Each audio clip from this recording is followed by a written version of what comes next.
व्यक्ति भगवान श्याम सुंदर के कथा सुनने के लिए आते हैं। ये केवल एक जन्म का फल नहीं है, बहुत जन्मों के पुण्य का उदय होता है, भाग्य का उदय होता है, तब हम लोग कथा सुन पाते हैं। तो मैं इस बात को हमेशा बताता हूँ कि जो भी व्यक्ति इस कथा में आ रहे हैं, सुन रहे हैं, वो बड़े पुण्यात्मा जीव हैं। क्योंकि इस ब्रह्मांड में अनंत जीव हैं, लेकिन इस अनंत जीवों में से कुछ ही पुण्यात्मा जो होते हैं, जो कि भगवान के दिव्य लीला कथा का श्रवण कर पाते हैं, सुन पाते हैं। कल आप लोग सुन रहे थे कि धुंधकारी जैसे पापी व्यक्ति भी भगवान के कथा को सुन करके भगवत धाम को प्राप्त हो गया। भक्ति महारानी के दो लड़के वृद्ध अवस्था को प्राप्त थे, वे दोनों भगवत कृपा से जवान हो गए। तो ये वास्तव में भागवत की कृपा है, और केवल ऐसा कृपा भगवान ही कर सकते हैं और कोई दूसरा नहीं कर सकता। दूसरे में सामर्थ्य नहीं है।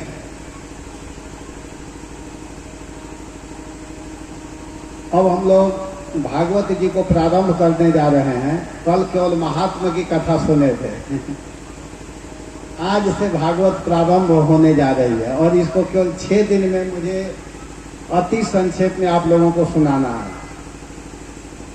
आज से अगर कोई सावधानी पूर्वक, कल तो केवल महात्मा की कथा हुई थी, 6 दिन अगर प्रेम से कथा को सुनेंगे तो भगवान निश्चित रूप से कृपा करेंगे। तो समय बहुत कम है, मात्र 2 घंटा, 7:30 बज रहा है और 9:30 बजे तक कथा होगी। मात्र 2 घंटा समय है। तो 2 घंटा आप लोग बिल्कुल सावधान होकर के सुनिए भगवान की दिव्य लीला कथा को, और सुन करके अपने जीवन में उतारने का प्रयास कीजिए। अपने परिवार, अपने बच्चे, अपने स्वजन संबंधी रिश्तेदार, जहाँ भी समय मिले उनको भी सुनाइए, बताइए। देखिए, यह भागवत जो है व्यास देव जी के अंतिम कमाई है। व्यास देव जी जो हैं अपने जीवन के अंतिम कमाई भागवत को लिखे हैं। जैसे व्यक्ति जीवन भर कमाता है, लेकिन अंत में क्या किया उसको याद किया जाता है। तो व्यास देव जी जीवन में बहुत कुछ किए, बहुत कुछ लिखे, लेकिन अंत में इस भागवत की रचना की। भागवत की रचना क्यों किए? क्योंकि व्यास देव जी जो हैं अनेक शास्त्रों की रचना किए थे, लेकिन उनको शांति नहीं मिली थी। एक दिन की बात है, व्यास देव जी उदास अवस्था में बैठे हुए थे। बिल्कुल ध्यान देकर के आप लोग सुनिए, ध्यान देकर के सुनेंगे तो समझ में आएगा। व्यास देव जी एक दिन उदास अवस्था में बैठे हुए थे, और तब तक नारद जी आ गए। और जब नारद जी वहां आए तो नारद जी को देख करके व्यास देव जी प्रणाम करते हैं। नारद जी के चरणों में व्यास देव जी प्रणाम किए। नारद जी, इसका आवाज, हरिबोल, आवाज कम बेसी क्यों हो रहा है? हरे कृष्णा। तो नारद जी के चरणों में जब व्यास देव जी प्रणाम किए तो व्यासदेव जी बैठे हुए थे, उनका मुख उदास था, बिल्कुल उदास अवस्था में बैठे हुए थे। तो नारद जी पूछ रहे हैं, क्या पूछ रहे हैं कि आप उदास क्यों हैं, उदासी का कारण क्या है? आप बिल्कुल क्षीण अवस्था में बैठे हुए हैं, उदास अवस्था में बैठे हैं, उदासी का कारण क्या है? तो व्यासदेव जी कह रहे हैं कि मुझको पता नहीं है मैं क्यों उदास हूं, मुझे खुद समझ में नहीं आ रहा है, आप बताइए कि मैं उदास क्यों हूं।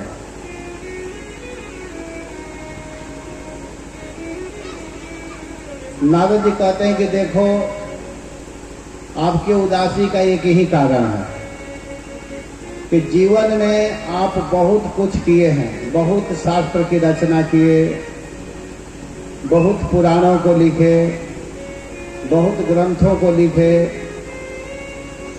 बहुत मेहनत किए हैं जीवन में, लेकिन जो करना चाहिए वो नहीं किए हैं।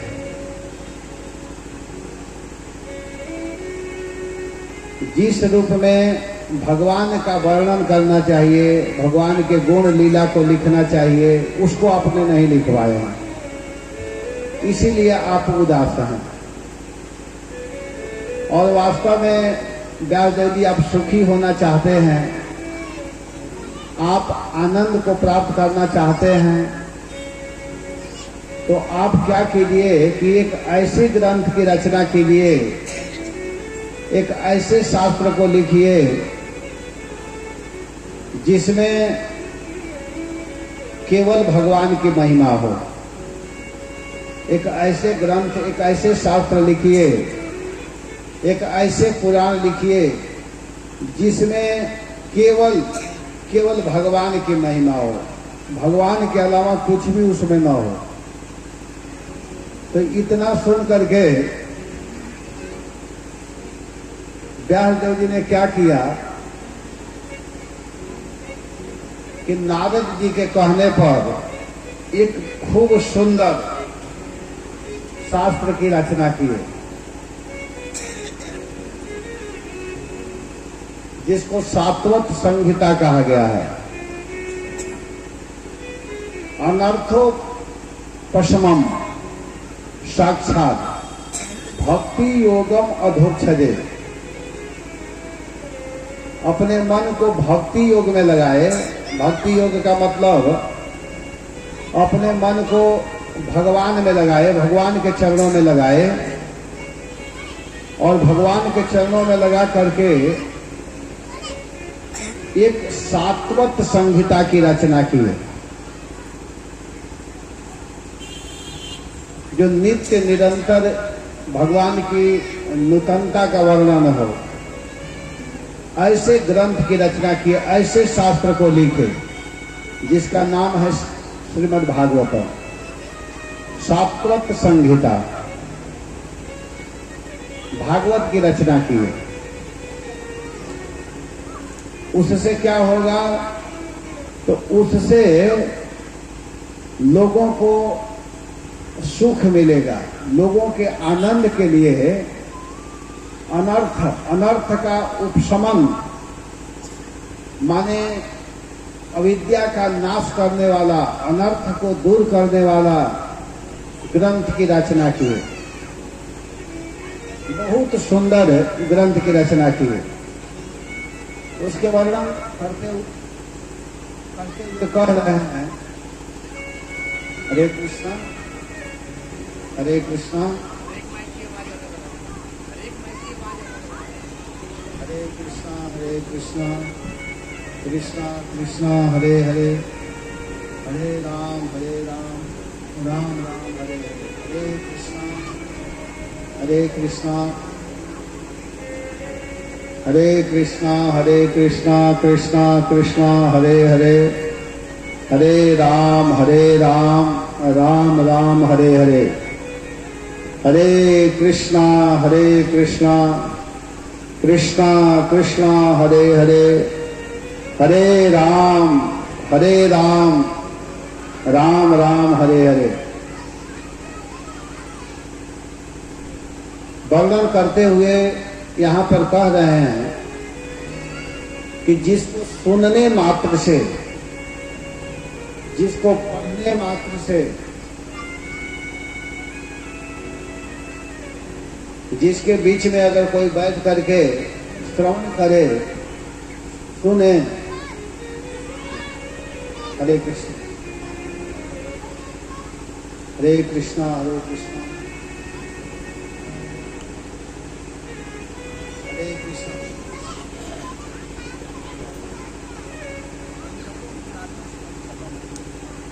कृष्णा हरे हरे, हरे राम राम राम हरे हरे। तो व्यासदेव जी ने एक ऐसे ग्रंथ की रचना किया जिसको सुनने मात्र से व्यक्ति के सारे दुख दूर हो जाएंगे।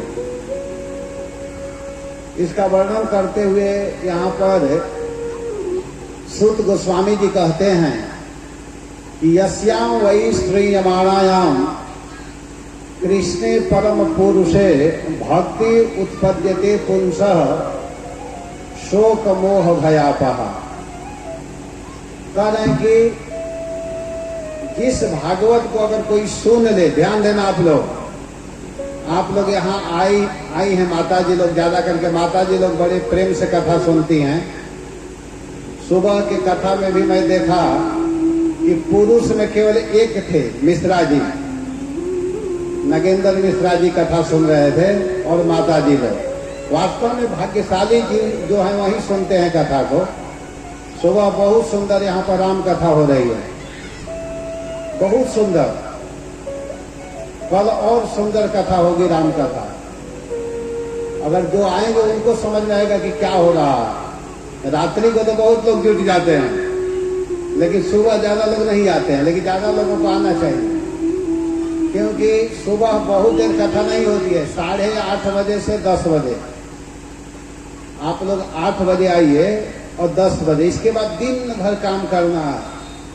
ऐसा अवसर बार बार नहीं मिलता है, ना ही ऐसा अवसर ऐसा अवसर बार बार नहीं मिलता है। तो आप लोग सुन रही हैं तो ध्यान दीजिए कि इस भागवत को अगर कोई सुनता है, क्यों सुनता है, समझ में आवे या ना आवे, समझ में आ रहा है तब तो पूछो ही मत। लेकिन अगर किसी कारणवश समझ में नहीं भी आ रहा है, जैसे कोई दवाई को खाता है, तो दवाई के विषय में अगर नहीं भी जानता है कि कैसे बना है, किस किस औषधियों से दवा बना हुआ है, और उसको केवल अपने मुख में डाल लेता है, तो दवाई जाकर के उसके सारे रोग को ठीक कर देता है। दवाई ये नहीं कहता है कि आप नहीं जानते हैं इसलिए आपका रोग ठीक नहीं करूंगा। क्या दवा ऐसा कहता है, बताइए? नहीं ना कहता है। या कोई ट्रेन में बैठ गया तो ट्रेन में बैठते ही वो ट्रेन जहां जाना है वहां तक पहुंचा देती है, और वो गाड़ी ट्रेन में जाने से नहीं कि जो नहीं जानता है वो उस स्टेशन तक नहीं पहुंचेगा। तो ऐसे ही यह श्रीमद् भागवत है कि अगर कोई सुनता है तो सुनने मात्र से उसके हृदय में भक्ति उत्पन्न होने लगती है। सुनने से ही भक्ति उत्पन्न होती है। जब तक आप सुनेंगे नहीं तब तक भक्ति उत्पन्न नहीं होगी, और जब तक भक्ति उत्पन्न नहीं होगी तो आपका अनर्थ का नाश नहीं होगा।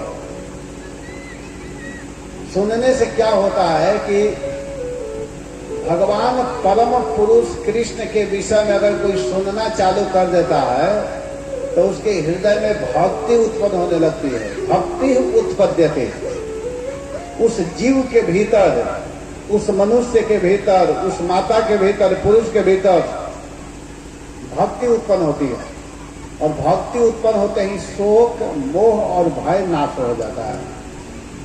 शोक कहते हैं जो पहले कोई दुख है, भूतकालिक दुख, वो समाप्त हो जाता है। मोह कहते हैं जो वर्तमान काल में समस्या है, वो सारा समाप्त होता है। और भय, जो भविष्य में कोई समस्या आने वाला है वो भी दूर हो जाता है। एक चीज करने से तीनों प्रकार के संकट दूर हो जाते हैं। क्या करने से? केवल अगर कोई भगवान के विषय में सुने। इतनी महिमा है भागवत में। ऐसे ग्रंथ की रचना व्यासदेव जी ने किया, और जब ही व्यासदेव जी भागवत को लिखे तो उनको सुख मिलने लगा। वो जो दुखी थे, जो समस्या में थे, सारा उनका समस्या, सारा दुख सब दूर हो गया। उदास जो बैठे थे वो हंसने लगे, प्रसन्न हो गए। और इतने दिव्य ग्रंथ को किसको पढ़ाए? अपने बेटा को। व्यासदेव जी के बेटा कौन है? सुखदेव गोस्वामी, जो भागवत सुनाए हैं।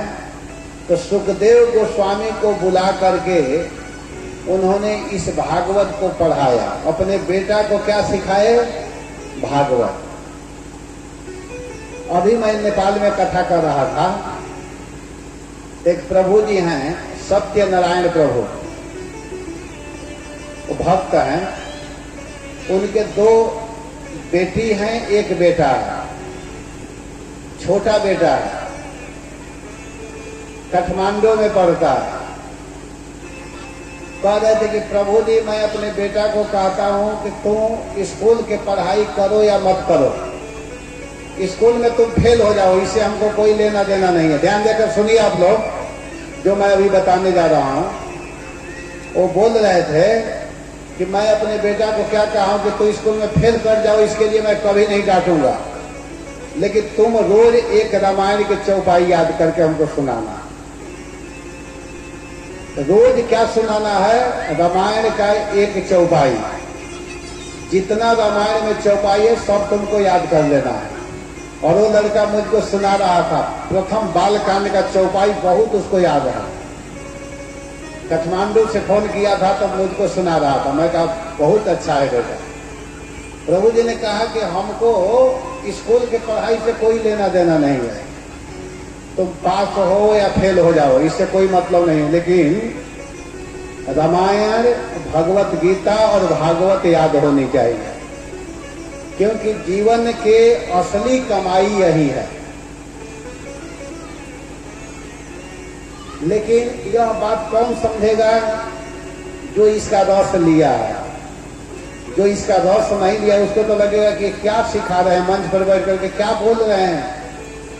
संसारिक पढ़ाई नहीं पढ़ेगा तो कैसे इसका कल्याण होगा? बहुत लोग ऐसे कहने वाले हैं। लेकिन नहीं, अगर कोई भागवत पढ़ना चालू कर दे, रामायण पढ़ना चालू कर दे, भगवत गीता पढ़ना चालू कर दे, तो अपने आप संसारिक ज्ञान तो अपने आप हो जाएगा। इसके लिए ज्यादा मेहनत बुद्धि लगाने की जरूरत नहीं है। अगर बुद्धि लगानी है, दिमाग लगाना है, तो भक्ति में लगाना कि प्रत्येक क्षण सोचना चाहिए, प्रत्येक मिनट सोचना चाहिए कि हमारा समय अपव्यय जा रहा है, हम प्रभु के भजन करें, प्रभु का नाम लें, इसी में जीवन सार्थक होगा। एक भजन गाते हैं हम लोग कि क्या भरोसा है इस जिंदगी का, साथ लेती नहीं। क्या किया कि अपने पुत्र सुखदेव गोस्वामी को भागवत की शिक्षा दी है। उनको पता था कि मैं जीवन में बहुत कुछ किया, लेकिन वास्तविक आनंद देने वाला, अगर वास्तविक सुख देने वाला कोई चीज है तो वो भागवत है। इसका अनुभव कर लिए। इसीलिए व्यासदेव जी ने सुखदेव गोस्वामी को भागवत का ही शिक्षा दिया। और सुखदेव गोस्वामी जब भागवत को सुने, जो कि जन्म लेते ही जंगल में चले गए थे, आत्मा राम हो चुके थे, लेकिन भागवत के शब्दों को सुन करके भागवत में इतने रम गए कि भागवत के बिना उनका मन नहीं लग रहा था, भागवत में ही उनका मन लगा हुआ था। और वहीं सुखदेव गोस्वामी महाराज परीक्षित को भागवत कथा सुनाए। महाराज परीक्षित का जन्म उत्तरा के गर्भ से हुआ था।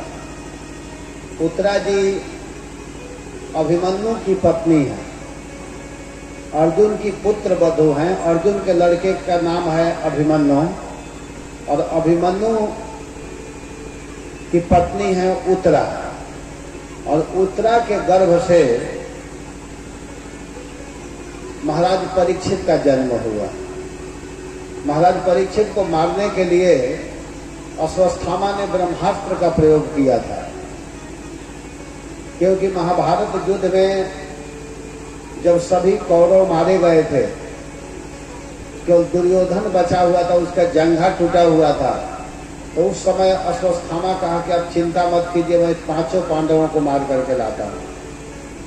5 पांडवों को मारने का प्रयास किया, लेकिन 5 पांडवों को तो मार नहीं पाएगा, तो 5 पुत्रों को मार दिया था। पांडव के 5 लड़के थे द्रौपदी के गर्भ से जिनका जन्म हुआ था। तो उस पर अर्जुन जी गुस्सा में होकर के अश्वत्थामा का मारने का प्रयास किए।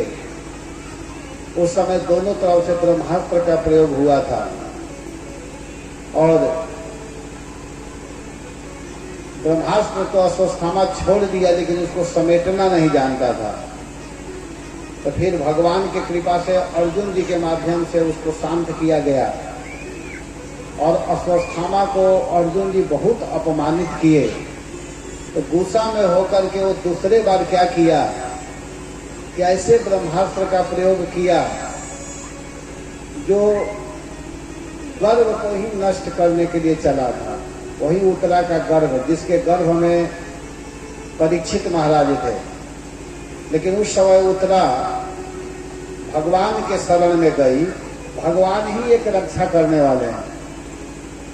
भगवान से बढ़ करके कोई हितैषी नहीं है। भगवान ही सबसे बड़े सुहृद हैं, सबसे बड़े रक्षक हैं, सबसे अपने हैं। संसार में सब लोग धोखा दे सकते हैं, सब लोग आपका साथ छोड़ सकते हैं, लेकिन भगवान कभी नहीं छोड़ते हैं साथ। जो भजन करता है उसको भी साथ देते हैं, जो नहीं करता है उसको भी साथ देते हैं। भगवान यह नहीं कहते हैं कि जो भजन नहीं करेगा उसके नाक तक हवा नहीं दूंगा, उसको पानी नहीं दूंगा, उसको सूर्य का प्रकाश नहीं दूंगा, उसको चंद्रमा की शीतलता प्रदान नहीं करूंगा। ऐसा नहीं करते। भगवान की दृष्टि में किसी प्रकार का भेदभाव नहीं होता। इसीलिए भगवान को समदर्शी कहा जाता है, इसीलिए भगवान को सुहृद कहा जाता है, इसीलिए भगवान को सर्वात्मा कहा जाता है, इसीलिए भगवान को विश्वात्मा कहा जाता है, इसीलिए भगवान को परमात्मा कहा जाता है। ये समझना चाहिए, भगवान सबके हैं। हम लोग नहीं समझते हैं कि भगवान हमारे हैं। हम लोग भगवान को नहीं अपना मानते हैं, लेकिन भगवान सबको अपना मानते हैं। तो उत्तरा जी जब देखी कि ब्रह्मास्त्र मेरे गर्भ को जलाने के लिए आ रहा है, तो सीधे दौड़ते हुए भगवान के शरण में गई। उस समय भगवान रथ में बैठ चुके थे द्वारिका जाने के लिए। महाभारत युद्ध जब संपन्न हो गया था, महाराज युधिष्ठिर को राजा बना करके, और भगवान द्वारिका जाने के लिए बिल्कुल रथ में बैठ चुके थे। 5 भाई उनको विदा कर रहे थे। कुंती महारानी भी सामने खड़ी है। उसी समय उत्तरा दौड़ते हुए आई व्याकुल अवस्था में, और जब दौड़ते हुए आई भगवान के चरणों में आकर के गिर गई, कही कि हे कृष्ण, हे श्याम सुंदर, आप हमारी रक्षा कीजिए, हम आपके शरण में हैं।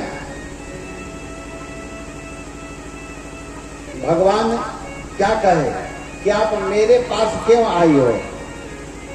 तुम्हारे यहाँ 5 ससुर लोग खड़े हैं, तुम उनसे कहो, वो रक्षा करेंगे। उत्तरा जी कहती हैं कि हे प्रभु, हे नाथ, ये पांचों हमारा क्या रक्षा करेंगे? बेचारे अपना रक्षा तो कर ही नहीं पा रहे हैं। भगवान देखते देखते उसके गर्भ में प्रवेश किए। भगवान सूक्ष्म रूप धारण किए और सूक्ष्म रूप धारण करके उनके गर्भ में प्रवेश कर गए। एक रूप से सामने खड़े हैं कृष्ण और दूसरे रूप से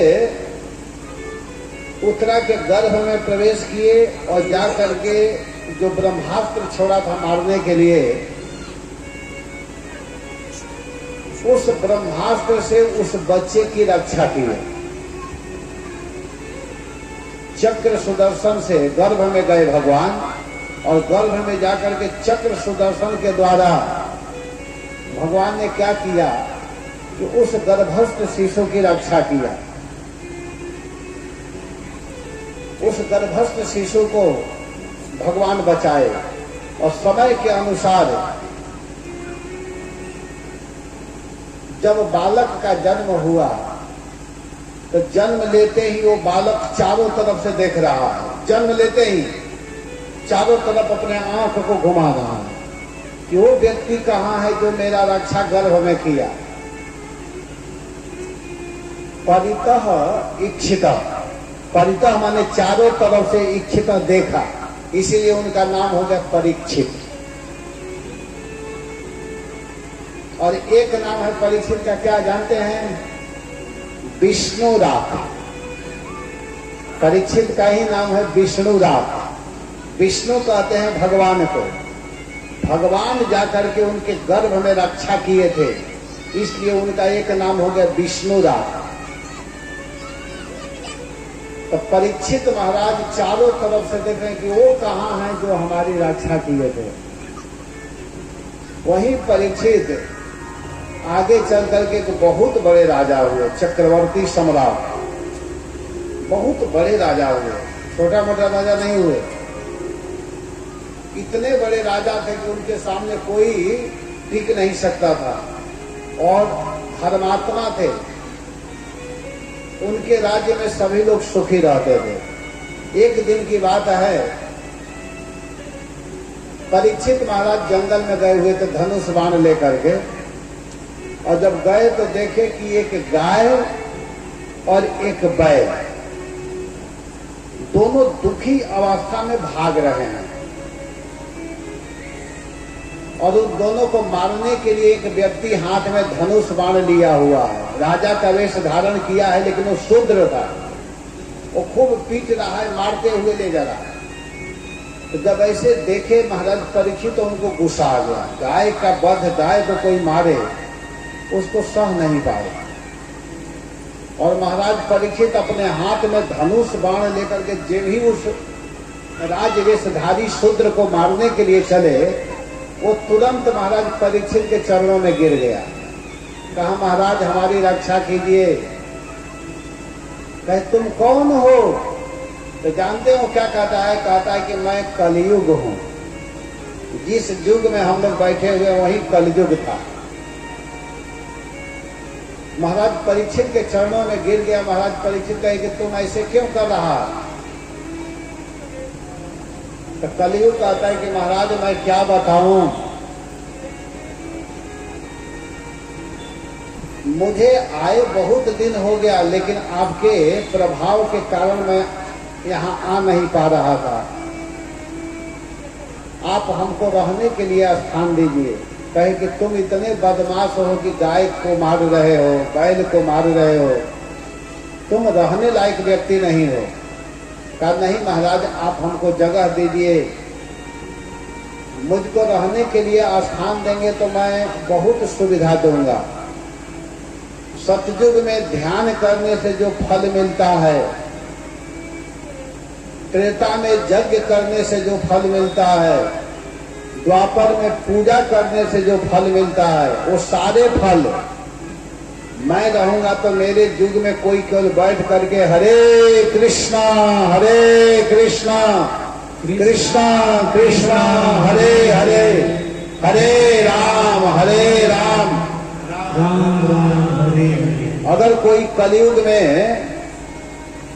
केवल इस नाम का उच्चारण कर लेंगे तो वही फल मिलेगा जो ध्यान करने से मिलता है, जो यज्ञ करने से मिलता है, जो पूजा करने से मिलता है।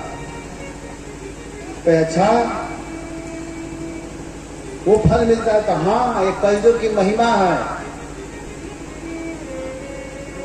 इस कलयुग में अगर कोई बैठ करके केवल भगवान के नाम का जप करे, भगवान के नाम का कीर्तन करे, तो वही फल मिल जाएगा जो तपस्या करने से मिलता है, जो बड़े बड़े यज्ञ करने से मिलता है,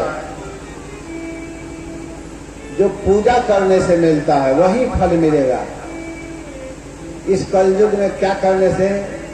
नहीं कल कर माना भगति विवेक, नहीं कल कर माना भगति विवेक, नहीं कल कर माना भगति विवेक, नहीं कल कर भगति विवेक। राम नाम अवलंबन को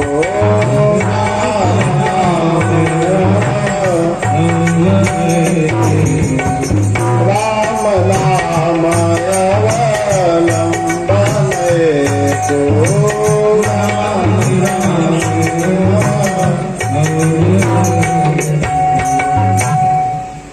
जो धर्म करने से, जो भक्ति करने से, जो ध्यान करने से जो फल मिलता है, वो फल केवल केवल भगवान के नाम जपने से मिल जाता है।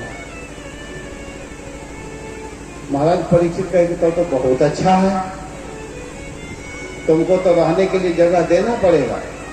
ठीक है, मैं तुमको 4 स्थान दे रहा हूं। महाराज परीक्षित उसको 4 जगह दिए। जानते हैं वो 4 जगह कौन कौन था? 4 स्थान दिए हैं। मैं पूछूंगा आप लोगों से, आज नहीं पूछूंगा, आज बताऊंगा, और मैं परसों दिन पूछूंगा कि महाराज परीक्षित 4 स्थान कौन दिए थे। सभी लोग याद रखिएगा, अभी मैं बता दे रहा हूं। आज बताऊंगा, परसों पूछूंगा। 4 स्थान कौन दिए थे कलयुग को रहने के लिए? 4 घर दिए थे, 4 फ्लाइट दिए हैं। 64 में 4 फ्लाइट दिए। और क्या क्या दिए याद कीजिएगा, आपसे भी पूछ सकता हूं, किसी से पूछ सकता हूं, इसीलिए मैं सावधान कर रहा हूं, ध्यान देना। सबसे पहला स्थान दिए, जानते हैं क्या? मैं बहुत बार बताया हूं, लेकिन आप लोग को मालूम है नहीं याद है, इसलिए सावधान कर रहा हूं। सबसे पहला घर दिए, जानते हैं? 1 BH का रूम दिए पहला, कि जहां जुआ होगा द्यूतम, वहां तुम रहना। जुआ, आदरा में तो जुआ बहुत होता है। तो पहला स्थान जहां जुआ, जुआ द्यूतम, द्यूतम माने जुआ। और फिर 2 BH का रूम दे रहे हैं। दूसरा कौन दिए? पानम। पानम मतलब बताइए? पानम मतलब जो सिगरेट, शराब, ये सब का जो पान करता है। अब इसमें बहुत लंबी चौड़ी व्याख्या है, लेकिन ज्यादा नहीं बोलूंगा। ये दूसरा जगह दिए। और तीसरा क्या दिए? स्त्रिय। सुनिए, ध्यान से सुनिए। तीसरा स्थान दिए स्त्रिय। स्त्रिय माने जो पुरुष और स्त्री अवैध संबंध रखते हैं, सीधा भाषा में समझिए। जिससे विवाह हुआ है, पति पत्नी को विवाह हो गया है, तो अपने पत्नी से पति को संतुष्ट रहना चाहिए और स्त्री को अपने पति से संतुष्ट रहना चाहिए। अगर कोई अपने पति के अतिरिक्त पर पुरुष की तरफ दृष्टि रखती है, यहाँ तक कि बात भी करती है बिना मतलब के, उसमें भी कलयुग का वास है। या पुरुष अपने पत्नी के अतिरिक्त बिना मतलब के बात करता है, समय पास करता है, तो समझिए कि उसमें कलयुग का वास है। ये कितना कड़ा नियम है, ये ध्यान देना। सुनने में तो लगेगा, लेकिन वास्तव में कलयुग का वास है। कलयुग का इतना वास है कि अपने बहन, अपने स्वजन संबंधी तक को लोग नहीं समझ पाते हैं। ये कलयुग का वास है। ये तीसरा स्थान। और चौथा और खतरनाक है। चौथा क्या है बताइए? चौथा आप लोग बताइए।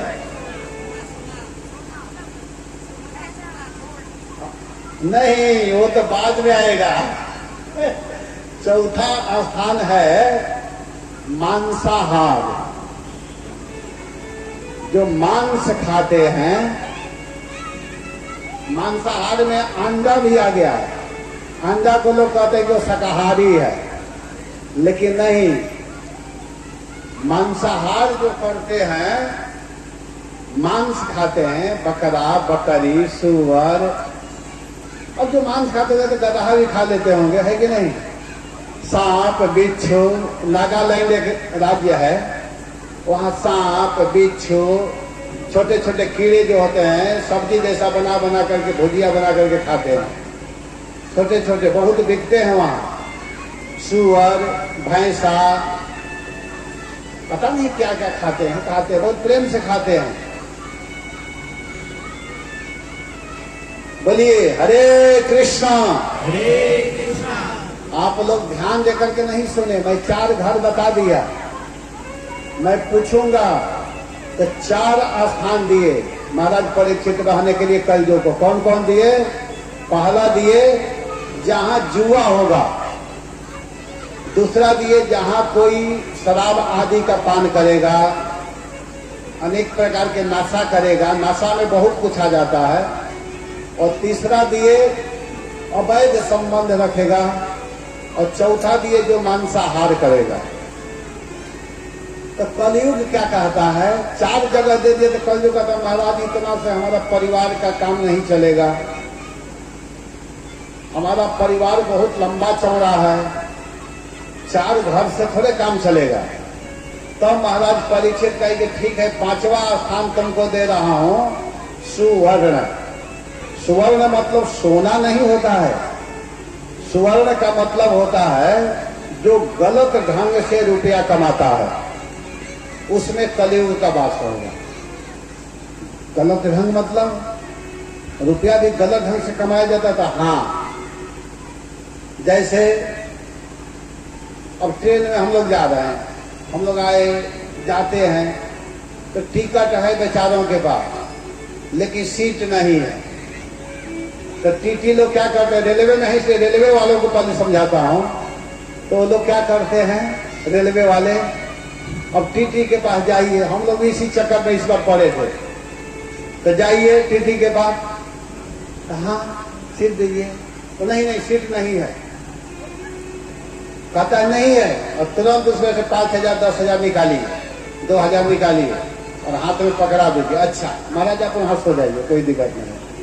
व्यवस्था हो गया, पता नहीं कहां से सीट मिल गया, अपना सीट दे देगा सोने के लिए, सो जाइए। रात भर उसको तो घूमना है, उसके पॉकेट में कितना आ गया? 2,000। अगर रोज 2,000 कमाएगा तो महीना में कितना हो गया? अब वो क्या होगा? तो सरकार तो पैसा दे नहीं रही, लेकिन उसको 60,000 का फायदा है। इसको कहते हैं गलत वृत्ति। या कोई अफसर लोग हैं, साइन करना है, एक साइन करने के लिए ऐसे जाइए तो साइन नहीं करेंगे, लेकिन पाचक दे दीजिए, पाचक माने पैसा पकड़ा दीजिए तो तुरंत साइन हो जाएगा। इसको गलत वृत्ति कहते हैं। सुवर्ण माने गलत ढंग से। कहीं भी इंजीनियर जो नक्शा पास करने वाले हैं, एक प्रभु जी हैं, बहुत बड़े अफसर हैं अमृतसर में, तो बता रहे थे हम लोगों से, उन्हीं के साइन से बहुत बड़ा बड़ा घर बनता है। जैसे 2 मंजिला 3 मंजिला बनाना, ऊपर बनाना है, तो एक साइन का लाखों रुपया देने के लिए तैयार है, लेकिन वो नहीं देते हैं, वो भक्त हैं।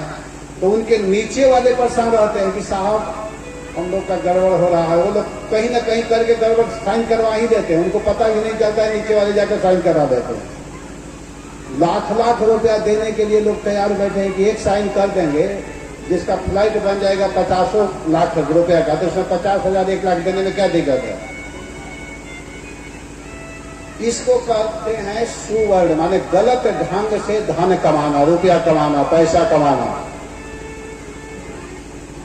तो कलयुग को महाराज परीक्षित 5वां स्थान दिए, तब वो खुश हो गया, कहा कि हाँ इससे तो मैं बहुत बहुत लोगों को पकड़ करके रखूंगा, बड़े बड़े लोग भी इससे बच नहीं पाएंगे।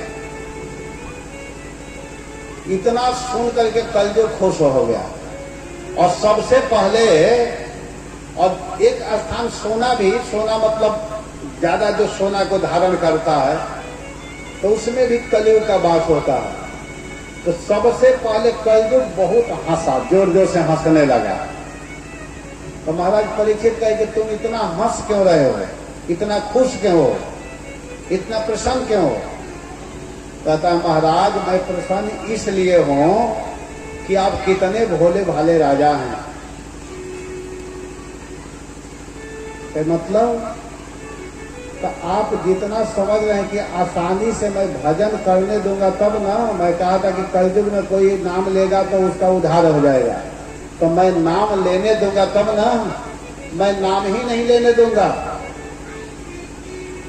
लोग दीक्षा ले लेकर के लोग भगवान के नाम को जानेंगे लेकिन माला नहीं करेंगे, जप नहीं करेंगे। लोग जानते हैं, किसको नहीं पता है, इतने लोग जो बैठे हुए सबको पता है कि एक दिन मरना है। ये नहीं कि मैं बताऊंगा तब आप लोगों को पता है, बिना बताए मालूम है कि मरना है। किसको नहीं पता है कि मांस खाना गलत चीज है, बताइए। किसको नहीं पता है कि मांसाहार करना गलत है, नाशा करना गलत है, व्यभिचार करना गलत है, बताइए। आप लोगों को नहीं मालूम है? मालूम है, सबको मालूम है। सबको मालूम है कि हरे कृष्ण हरे राम करने में ज्यादा सुख मिलेगा, आनंद मिलेगा। लेकिन कलयुग का प्रभाव है कि कलयुग नाम नहीं जपने देता है। कलयुग का प्रभाव है कि भाई भाई में लड़ाई कराता है। एक भाई ज्यादा पैसा कमाने लगे तो दूसरा भाई जलने लगेगा। भाई भाई में दूसरे का तो छोड़ दो, एक कलयुग का प्रभाव है। लेकिन इस कलयुग में से कुछ लोग बच जाते हैं। तो कौन बचते हैं? जो वास्तव में जीवन में पुण्य किया है, सुकृत किया है, जो बार बार वैष्णवों का संग किया है, जो बार बार भागवत को सुना है, जो बार बार भागवत को पढ़ा है, वह व्यक्ति बच जाते हैं। और महाराज परीक्षित क्या किए, जब जंगल में गए थे उनको बहुत जोर से प्यास लगी, और जब प्यास लगी तो पानी ढूंढने लगे। इधर उधर देख रहे हैं, पानी कहीं दिखाई नहीं दे रहा था। तब तक एक आश्रम दिखाई दिया। उस आश्रम में गए तो देखते हैं कि वहां पानी नहीं है। एक महात्मा बैठ करके ध्यान कर रहे हैं, आंख बंद करके। महाराज परीक्षित उनके पास जाकर के कहते, पानी, जल, जल, पानी चाहिए, पानी चाहिए। लेकिन महाराज परीक्षित के बात को सुने नहीं, उनका तो मन भगवान में लगा हुआ था। तो वे क्या किए कि जब उनके बातों पर ध्यान नहीं दिए तो महाराज परीक्षित को गुस्सा आया, और बगल में एक सांप मरा हुआ था, उसको धनुष के अग्रभाग से उठाए और उठा करके उस ऋषि के गले में माला जैसा सांप को पहना दिए। जो ऋषि तपस्या कर रहे थे उनका नाम था समीक ऋषि, और सब पहना करके वहां से चले गए। उधर बगल में उस ऋषि का एक लड़का था जो खेल रहा था, जिसका नाम है श्रृंगी। उनको पता चला कि मेरे पिताजी के गले में सांप डाल दिया है राजा, तो वो क्रोध में आकर के श्राप दे दिए कि आज के 7वें दिन तुमको तक्षक नाग के काटने से मृत्यु होगी। ब्राह्मण पुत्र, ऋषि पुत्र, पहले के ऋषि लोग में बड़ा सामर्थ्य होता था, वो लोग गलत काम करते नहीं थे, झूठ बोलते नहीं थे, गलत आहार विहार नहीं करते थे, इसलिए जो बोल देते थे वो हो जाता था। मृषा न होई देव ऋषि वाणी, देवताओं की और ऋषियों की वाणी मृषा माने व्यर्थ नहीं होती है। तो वे क्या किए कि श्राप दे दिए। क्या श्राप दिए कि तुम मेरे पिताजी के गले में सांप डाले हो, आज के 7वें दिन तक्षक नाग के काटने से तुम्हारी मृत्यु होगी। और इतना कहकर के वो बालक अपने पिताजी के सामने जोर जोर से रोने लगा। और जब जोर जोर से रोने लगा तो उस समय बहुत जोर से रो रहे थे। तो उसी समय क्या हुआ कि उनके सामने उनके पिताजी का ध्यान टूटा। और जब ध्यान टूटता है तो वे क्या किए कि देख रहे हैं कि मेरा बेटा इतना रो क्यों रहा है, इतना रो एक आवाज क्यों आ रहा है। तो वे क्या किए कि आंख खोल लिए। और आंख खोलते ही देखते हैं कि उनका लड़का सामने रो रहा है। पूछे बेटा तुम क्यों रो रहे हो। तब तक देखते हैं कि उनके गले में सांप लटका हुआ। उस सांप को निकाल करके नीचे रख दिए। वो बालक बोलने लगा कि पिताजी आपके गले में राजा ने सांप डाल करके गए थे, मैंने उनको श्राप दे दिया हूं कि आज के 7वें दिन सांप के काटने से उनकी मृत्यु होगी। ये सुन करके शमीक ऋषि कहे कि बेटा तुम अच्छा नहीं किए हो। महाराज परीक्षित कोई साधारण राजा नहीं है, वो धर्मात्मा राजा हैं। और राजा भगवान के समान होते हैं, प्रजा के लिए राजा भगवान होते हैं। ऐसे धर्मात्मा राजा को आपने श्राप दे दिया, ये ठीक नहीं किया। महाराज को सूचना देना चाहिए। शमीक ऋषि के कहने से उनके शिष्य लोग जाकर के महाराज परीक्षित को सूचना दिए। और जब महाराज परीक्षित सुने कि हमको 7वें दिन मारना है, तो महाराज परीक्षित क्या किए कि सब कुछ छोड़ करके गंगा तट पर चले गए।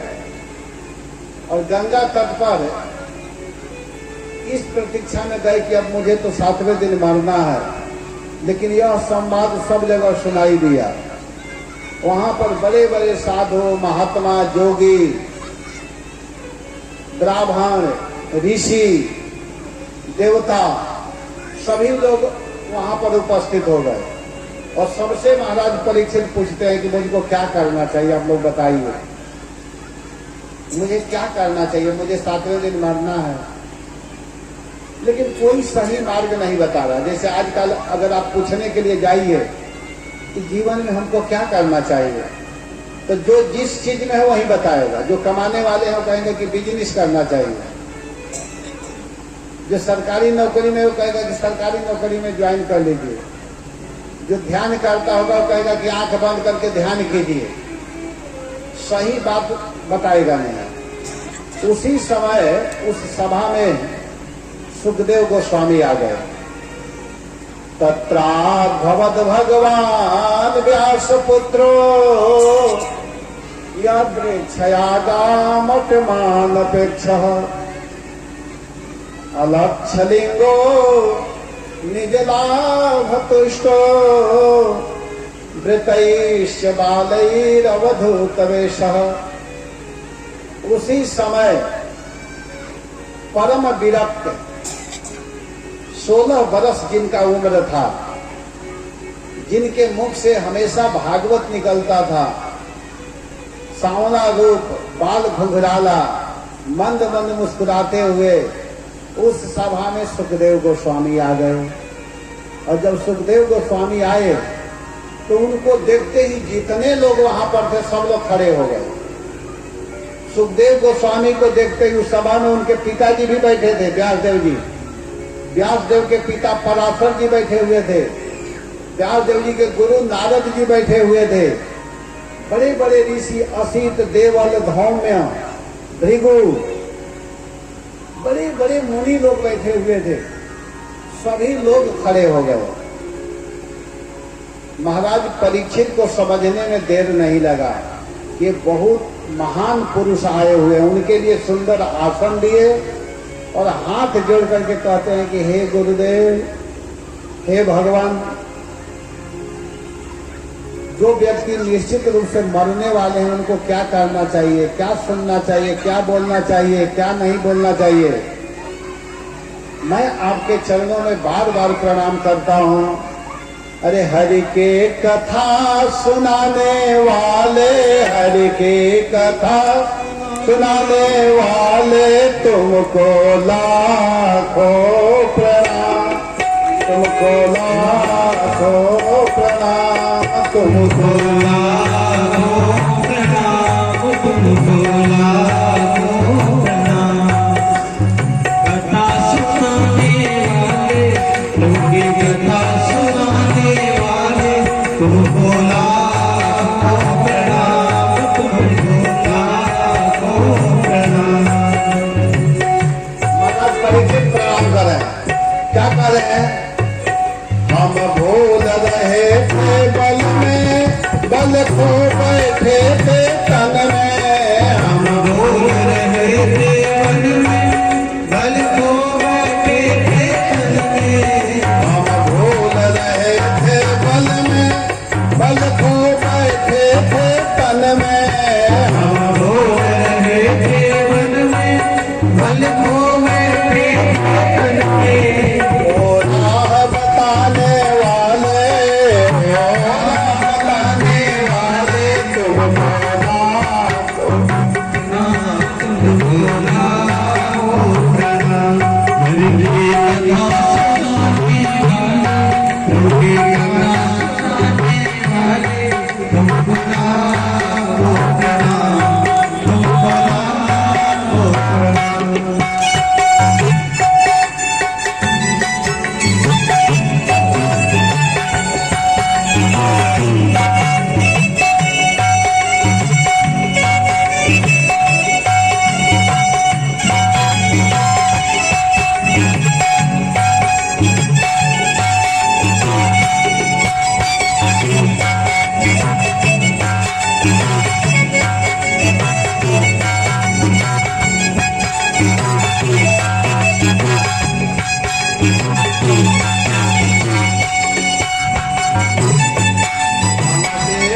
विष का प्याला। देखिए क्या बोल रहे हैं कि हे प्रभु, आप हमारे सामने आए हैं, मैं आपको बार बार प्रणाम कर रहा हूँ। हम लेकर विष का प्याला जा रहे थे हमके पाला। हम लेकर विष का प्याला जा रहे थे हमसे प्याला। लेकर विष का प्याला जा रहे थे हमके पाला। हम लेकर विष का प्याला जा रहे थे हमसे प्याला। सुधा पिलाने वाले,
गोस्वामी को देखते ही महाराज परीक्षित उनके चरणों में प्रणाम किए और प्रणाम करते हुए कहे कि हे भगवान, आप मेरे पास आए हुए हैं, मैं आपके चरणों में बारंबार प्रणाम करता हूं।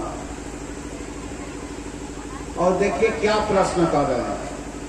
कहते हैं कि प्रभु भगवान, जो व्यक्ति निश्चित रूप से मरने वाले हैं उसको क्या करना है? तब देखिए सुखदेव जी कहते हैं कि देखो, जिस व्यक्ति को निश्चित रूप से शरीर का त्याग करना है,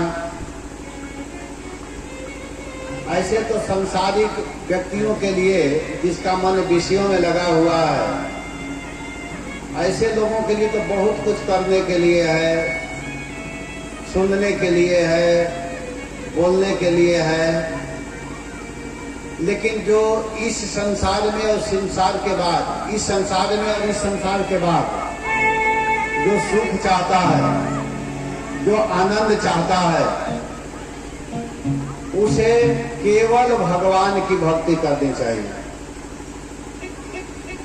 तस्माद् भारत सर्वात्मा भगवान ईश्वरो हरिः श्रोतव्यः कीर्तितव्यश्च स्मर्तव्यम चेक्षता भयम। करें कि जिसे अभय पद चाहिए,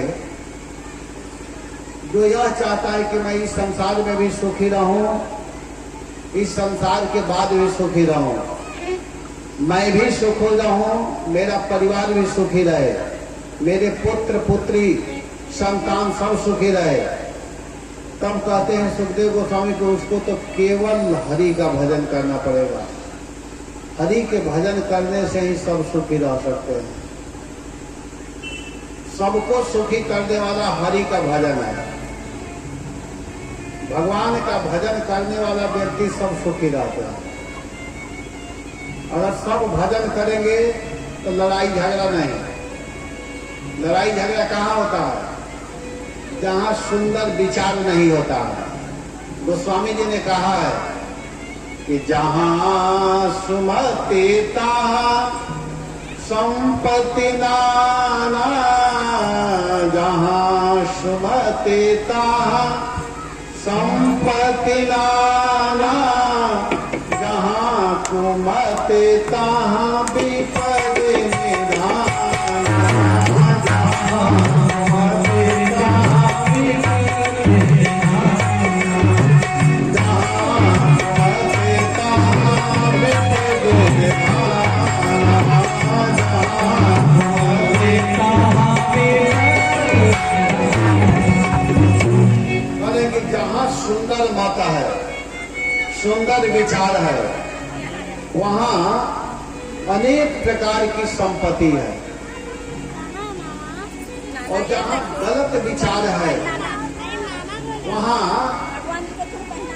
दुख ही दुख है, संकट ही संकट है, समस्या ही समस्या है। अगर कोई आनंद प्राप्त करना चाहता है, सुखी होना चाहता है, तो उसे भगवान का भजन करना चाहिए। भगवान के भजन करने से, भगवान के पूजा करने से, भगवान की कथा सुनने से, सुखदेव गोस्वामी कहते हैं कि श्रोतव्य, भगवान के विषय में सुनना चाहिए, भगवान के विषय में ही कीर्तन करना चाहिए और भगवान के विषय में ही स्मरण करना चाहिए। ऐसे करने से वो व्यक्ति निश्चित रूप से सुखी रहता है, आनंद को प्राप्त करता है। आनंद देने वाला अगर कुछ है, हरि बोल, हरे कृष्ण, बैठ जाइए आप लोग, सभी लोग सुनिए कथा को, और कोई नीचे से इशारा मत कीजिए माता जी लोग। मैं इस बार सोचा हूं कि किसी को कुछ भी ना बोलूं, लेकिन आप लोग हमको ऐसा अवसर मत दीजिए कि मुझे बोलना पड़ जाए। मैं संकल्प करके आया हूं कि मैं प्रेम से कथा आप लोगों को सुनाऊं, सभी लोगों को। एक चीज केवल इतना मैं बताऊंगा कि आप लोग प्रेम से खुद बैठ करके कथा सुनिए, कथा ध्यान देकर के सुनिए, कहा क्या जा रहा है। महाराज परीक्षित क्या पूछ रहे हैं, आप लोग बताइए। बताइए माता जी, आप बताइए, जो आप इशारा कर रही थी, बताइए महाराज परीक्षित क्या पूछ रहे हैं? आपसे पूछा, जो हाथ जोड़ी है आप ही से। हाँ आइए, नजदीक आइए, बताइए। इस कैमरा में भी आ जाएगा, सारा विश्व आपको देखेगा। आइए आइए यहाँ, बताइए हमको, मैं प्रश्न कर रहा हूँ। महाराज परीक्षित यहाँ क्या पूछ रहे हैं?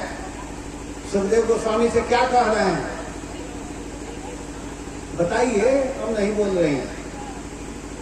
जो अगर इधर उधर करेगा मैं किसी से पूछ सकता हूं, इसलिए केवल मुझे मेरे तरफ सबकी दृष्टि होनी चाहिए। ये भगवान कृष्ण है और सबको दिखाई दे रहे हैं, और इनको मैं भोग लगा रहा हूं, यहीं से सारा आइटम का भोग लग रहा है। भगवान सबसे ज्यादा खुश किससे होते हैं? गावहि सुनहि सदा ममले, गावहि सुनहि सदा हे तो रहे परे तरफ से,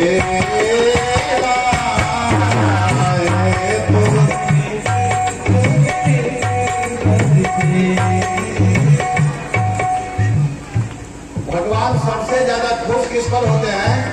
सुनिए ध्यान से। भगवान खुश होते हैं, कह रहे हैं कि जो मेरे विषय में गाता है। पहले शब्द क्या बोले हैं?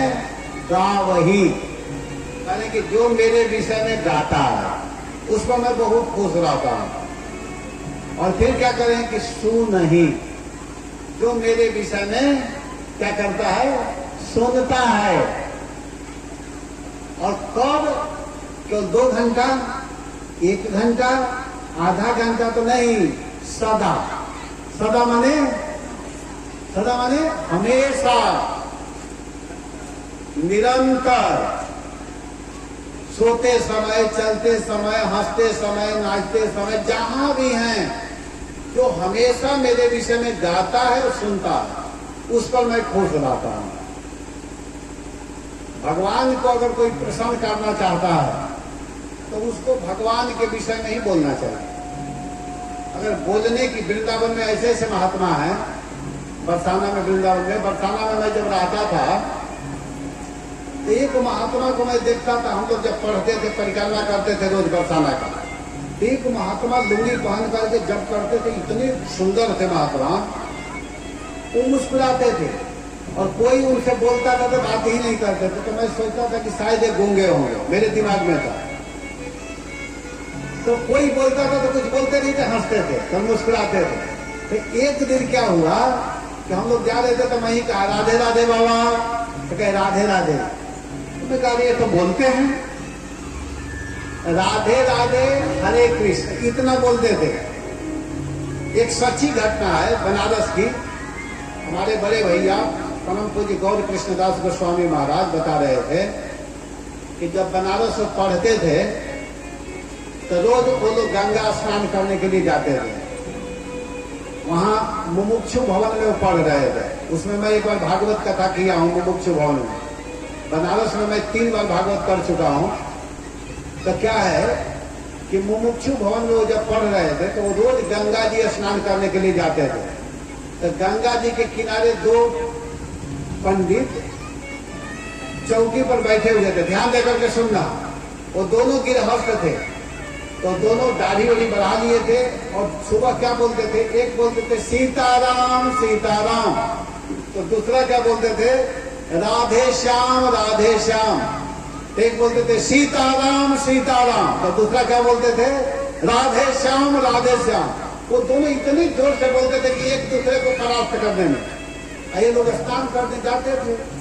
एक दिन महाराज जी पूछे कि अरे वो लड़के थे उस समय पढ़ रहे थे, तो जो दोनों महात्मा लोग बोलते हैं वो कौन है?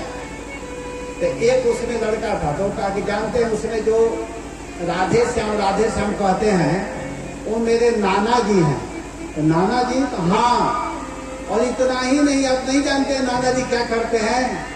हमारे नाना जी जब हमारे गांव जाते हैं, माने हमारे मम्मी के यहाँ, तो जब जाते हैं तो हमारी माता जी पूछती है कि पिताजी घर का समाचार सब ठीक है ना? तो कहते राधे श्याम राधे श्याम। वहां लड़के सब ठीक हैं तो राधे श्याम राधे श्याम। वहां सब लोग अच्छे से पढ़ते हैं ना तो राधे श्याम राधे श्याम। कुछ नहीं बोलते हैं, सांसारिक चर्चा करते ही नहीं है। हाँ ठीक है, बिजनेस व्यापार सही चल रहा है, बेटा फर्स्ट डिवीजन से पास किया है, वो लड़का पढ़ता ही नहीं है, ये सब कुछ नहीं बताते थे। अगर कुछ भी पूछती थी तो यही कहते थे राधे श्याम राधे श्याम। ऐसा होना चाहिए, सांसारिक चर्चा करना ही नहीं चाहिए, सांसारिक बात नहीं करनी चाहिए। तो जो ऐसा करता है उस पर भगवान खुश होते हैं। और कुछ लोगों के पास तो 1 घंटा के लिए, आधा घंटा के लिए, 10 मिनट के लिए भी समय नहीं है, 1.5 घंटा के लिए भी समय नहीं है। और वो व्यक्ति सोचेगा कि हमारा कल्याण क्यों नहीं हो रहा।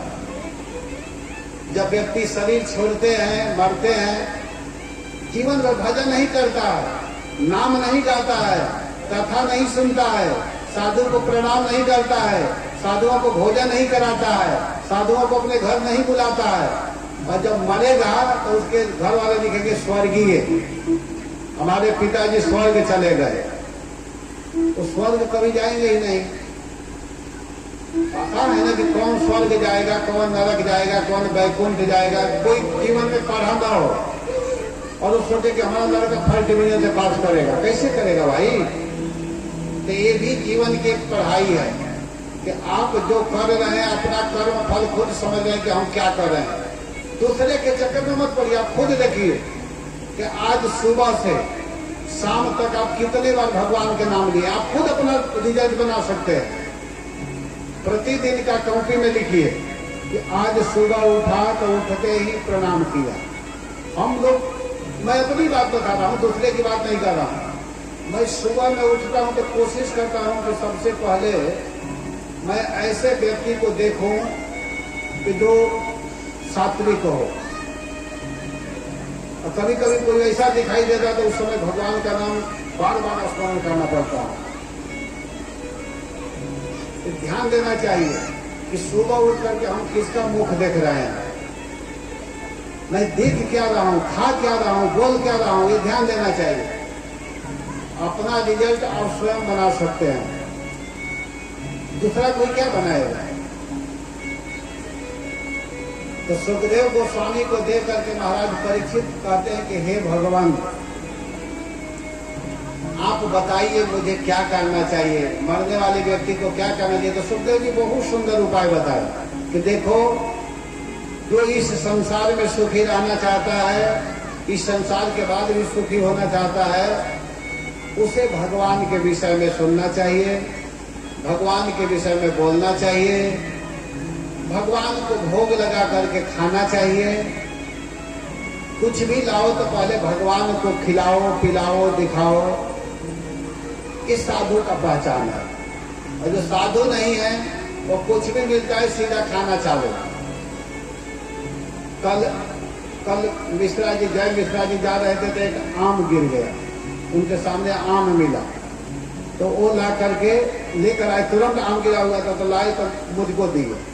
तो मैं अभी हाथ में ले ही रहा था, तब तक ये अखिलेश्वर कहा कि भैया दीजिए इसको, मैं पहले ठाकुर जी को भोग लगा। मैं कहा हाँ, और उसको भोग लगाया। इस साधु का पहचान है। भगवान को पहले खिलाइए, सारा वस्तु भगवान का है, भगवान को दीजिए। भगवान देखते ही खुश हो जाते हैं। ये अभ्यास में लाइए। हम लोग कैसे हैं?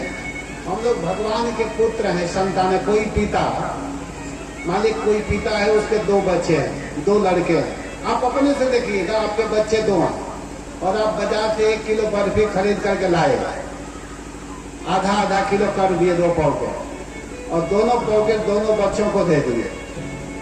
ध्यान दीजिएगा, दोनों पॉकेट दोनों बच्चों को दे दिए। और देने के बाद में एक बच्चे को दिए, और देने के बाद में वो लड़का बर्फी निकाला तब तक कहे आप कहे कि बेटा एक बर्फी दो मुझको, वो लड़का कहे ना ना मैं नहीं दूंगा, और लेकर सीधा खाना चालू कर दे अपने। और दूसरा लड़का पॉकेट खोले और खोल कर कहे कि पिताजी एक बर्फी आप लीजिए। तो पिता कहेगा नहीं बेटा तुम खाओ, तुम्हारे लिए लाया हूं। तो कहेगा नहीं पिताजी ठीक है मेरे लिए लाए हैं लेकिन एक ले लीजिए प्लीज, एक लीजिए। तो पिता को कितना अच्छा लगेगा, माता को कितना अच्छा लगेगा। अनुमान कीजिए, विचार कीजिए आप।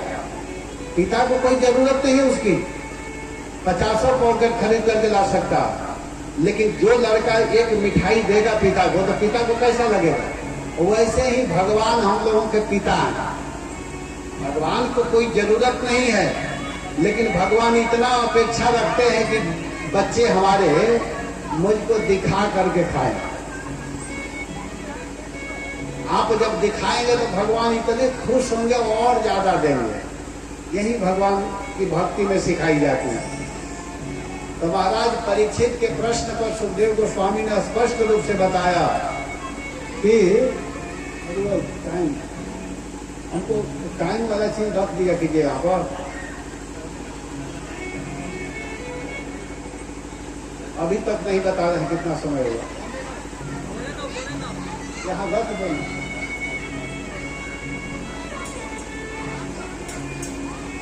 तो महाराज परीक्षित के प्रश्नों को उत्तर सुखदेव गोस्वामी ने दिया और कहा कि महाराज आप चिंता मत कीजिए, आपके पास तो 7 दिन का समय है। आप 7 दिन में चाहें तो भगवान के भजन करके भगवान को प्राप्त कर सकते हैं। एक राजा तो केवल 1 घंटा में भगवान को प्राप्त कर लिए थे। तो वो कौन राजा है 1 घंटा में जो भगवान को प्राप्त कर लिए? कि उनका नाम है खदवांग। खदवांग महाराज ने 1 घंटा में भगवान को प्राप्त कर लिया था। जानते हैं कैसे प्राप्त किए थे? खदवांग महाराज अयोध्या के राजा थे और एक बार देवताओं में और असुरों में लड़ाई हुई, तो देवता लोग उनसे सहायता लेने के लिए आए। तो खदवांग महाराज हेल्प करने के लिए, असुरों को मारने के लिए स्वर्ग देवताओं की तरफ से गए और उन लोगों को विजय दिला दी। विजय दिलाने के बाद में स्वर्ग में थे तो देवता लोग खुश हो गए। देवता लोग कहे कि महाराज आज आप हम लोगों की सहायता किए हैं, हेल्प किए हैं, आप जो मांगेंगे हम देंगे। तो महाराज कहे कि ठीक है जब तुम देना चाहते हो तो हमको अमर बना दो। देवता लोग कहे कि यही तो कर नहीं सकते हैं, अमर नहीं बना पाएंगे, इसके अतिरिक्त जो चाहिए वो मांग लीजिए। तो खदवांग महाराज कहे कि ठीक है अमर नहीं बना सकते हो तो तुम लोग ये बताओ कि मेरा उम्र कितना है। तब ये लोग कहे कि आपका उम्र केवल 1 घंटा का बचा हुआ है, मात्र 1 घंटा आप रहेंगे, 2.5 घड़ी, 24 मिनट का 1 घड़ी होता है। तो महाराज खडवांग कहे कि ठीक है आप लोग ऐसा व्यवस्था करो कि मुझको जितना जल्दी हो मेरे घर भेज दो अयोध्या स्वर्ग से। वो स्वर्ग में थे, कहे कि हमको जल्दी हमारे गांव भेज दो अयोध्या। देवता लोग ऐसा व्यवस्था किए कि वो तुरंत अयोध्या आए और अयोध्या आकर के सारा राज ठाट बाट सब 1 सेकंड में छोड़ दिए और छोड़ करके बैठे और बैठ करके भगवान का चिंतन किए। हरे कृष्णा कृष्णा कृष्णा हरे हरे, हरे राम राम राम हरे हरे, हरे कृष्णा कृष्णा कृष्णा हरे हरे, हरे राम राम राम हरे हरे। इस प्रकार 1 घंटा भगवान का नाम जपे और देखते देखते उनका शरीर पूरा हुआ और विमान में बैठ करके स्वर्ग लोक को पार करते हुए भगवत धाम वैकुंठ चले गए। 1 घंटा में अपने मन को, अपने बुद्धि को भगवान के चरणों में लगाया। यही बात यहाँ पर सुखदेव जी कह रहे हैं परीक्षित से कि तुम्हारे पास तो 7 दिन का समय है। एक राजा खडवांग ने तो केवल 1 घंटा में भगवान को प्राप्त कर लिया था, चिंता मत करो।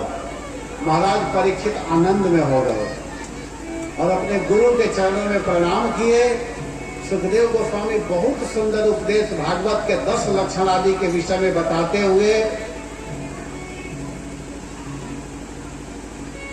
उद्धव और विदुर के संवाद को बताते हैं। उद्धव विदुर जी के बीच में क्या संवाद हुआ है उसको बताते हैं कि जब भगवान धराधाम को छोड़ करके चले गए थे तो किस प्रकार उद्धव जी वृंदावन में बैठे हुए हैं और विदुर जी से जब बात होती है तो विदुर जी को कहते हैं कि देखिए जब भगवान जा रहे थे तो उस समय आपका भी याद किए थे भगवान और आपके लिए मैत्रेय जी को नियुक्त किए हैं। भगवान इतने बड़े दयालु हैं प्रभु कि जब इस संसार को छोड़ करके जा रहे थे तो आपके लिए प्रभु का ध्यान कितना है कि अपने भक्तों पर ध्यान देते रहते हैं।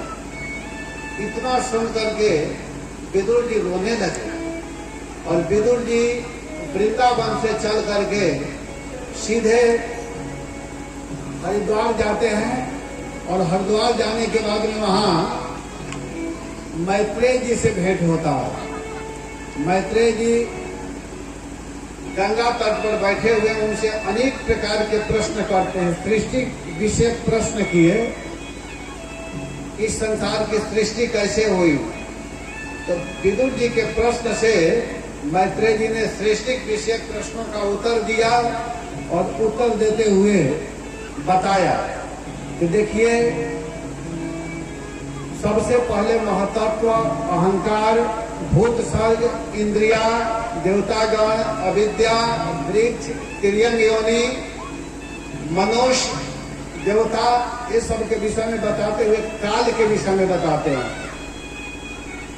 परमाणु, अणु, क्षण, 4-4 प्रहर के दिन रात, 15 दिन रात के एक पक्ष, 2 पक्ष के एक महीना, 2 महीना का एक ऋतु, 6 महीना का एक अयन और 2 अयन, 6 महीना का एक वर्ष और इस प्रकार मनुष्यों का 100 वर्ष का उम्र होता है। और इन सब बातों को बताते हुए कहते हैं कि मरीचि, अत्रि आदि को ब्रह्मा जी ने जन्म दिया, लेकिन सृष्टि का विस्तार नहीं हो रहा है। तब उन्होंने क्या किया कि अपने ही शरीर से 2 संतान को जन्म दिया। दाहिने तरफ से मनु महाराज और बाएं तरफ से शत्रुपा, और उन दोनों को संबंध कराए मैथुन।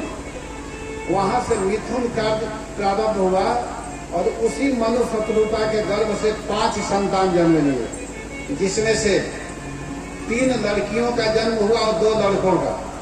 आजकल लोग लड़का चाहते हैं, लड़की नहीं चाहते हैं, और वहां सृष्टि हो रहा है तो सबसे ज्यादा कन्या जन्म ली, 3 कन्या और 2 पुत्र। उन 3 कन्याओं का विवाह 3 प्रजापति के साथ में किया गया। सबसे बड़ी कन्या थी आकुति। आकुति का विवाह रुचि प्रजापति के साथ में किया गया। दूसरी कन्या है देवहूति जी। देवहूति जी का विवाह कर्दम प्रजापति के साथ में किया गया। और जो सबसे छोटी कन्या थी प्रसूति, उसका विवाह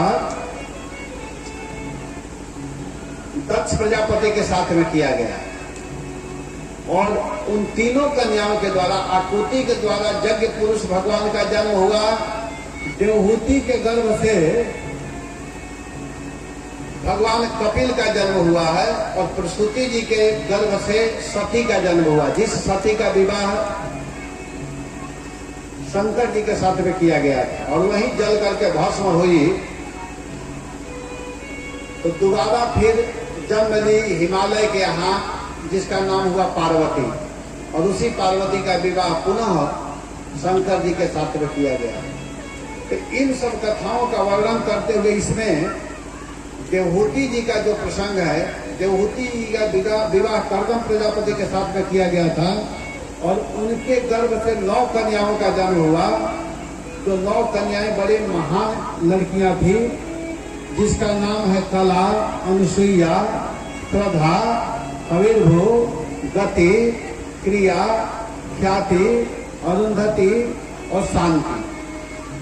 और इन लोगों का विवाह भी बड़े बड़े ऋषियों के साथ में हुआ। कला का विवाह मरीचि के साथ में हुआ, अनुसुईया जी का विवाह अत्रि जी के साथ में किया गया था, श्रद्धा का विवाह अंगिरा के साथ में, हविर्भु का विवाह पुलस के साथ में, गति का विवाह पुलह के साथ में, क्रिया का विवाह क्रतु के साथ में, ख्याति का विवाह भृगु जी के साथ में, अरुंधति का विवाह वशिष्ठ जी के साथ में, और शांति का विवाह अथर्वा के साथ में।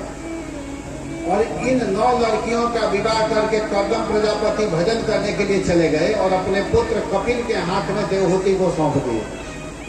भगवान कपिल देव अपनी माता देवहूति को बहुत सुंदर भागवत के विषय में, बहुत सुंदर साधुओं के विषय में बताए कि हे माता जी, अगर संग करना है, देखिए भगवान कपिल बता रहे हैं कि देखो, अगर तुमको संग करना है तो सांसारिक व्यक्तियों का संग मत करो।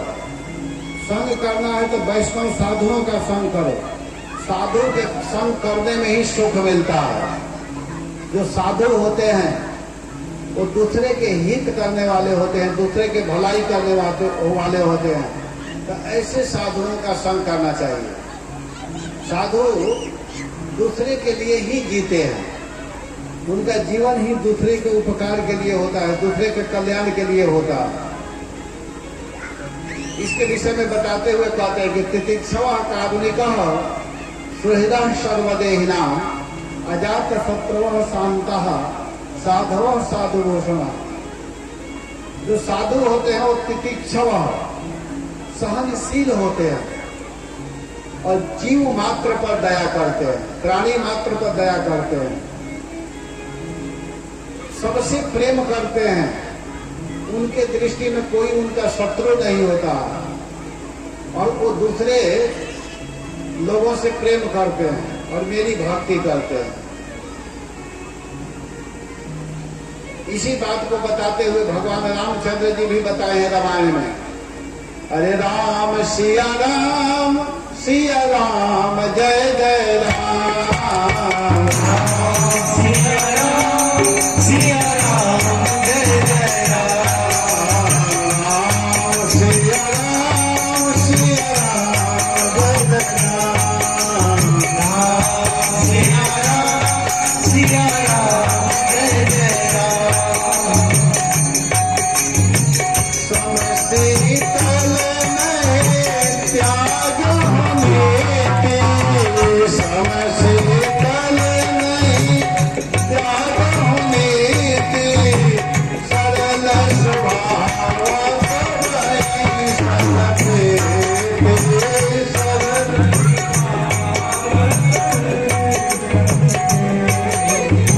सरल स्वभाव सबई सनके, सरल स्वभाव गावहि सुनहि सदा मम लीला, गावहि सुनहि हे तुरहि तरहि तरत सेवा, हे तुरहि गावहि सुनहि सदा मम लीला, गावहि सुनहि हे तुरहि तरहि तरत सेवा, हे तुरहि सावधान मां नद मदहीना, सावधान धीर धार गति परम पवेना,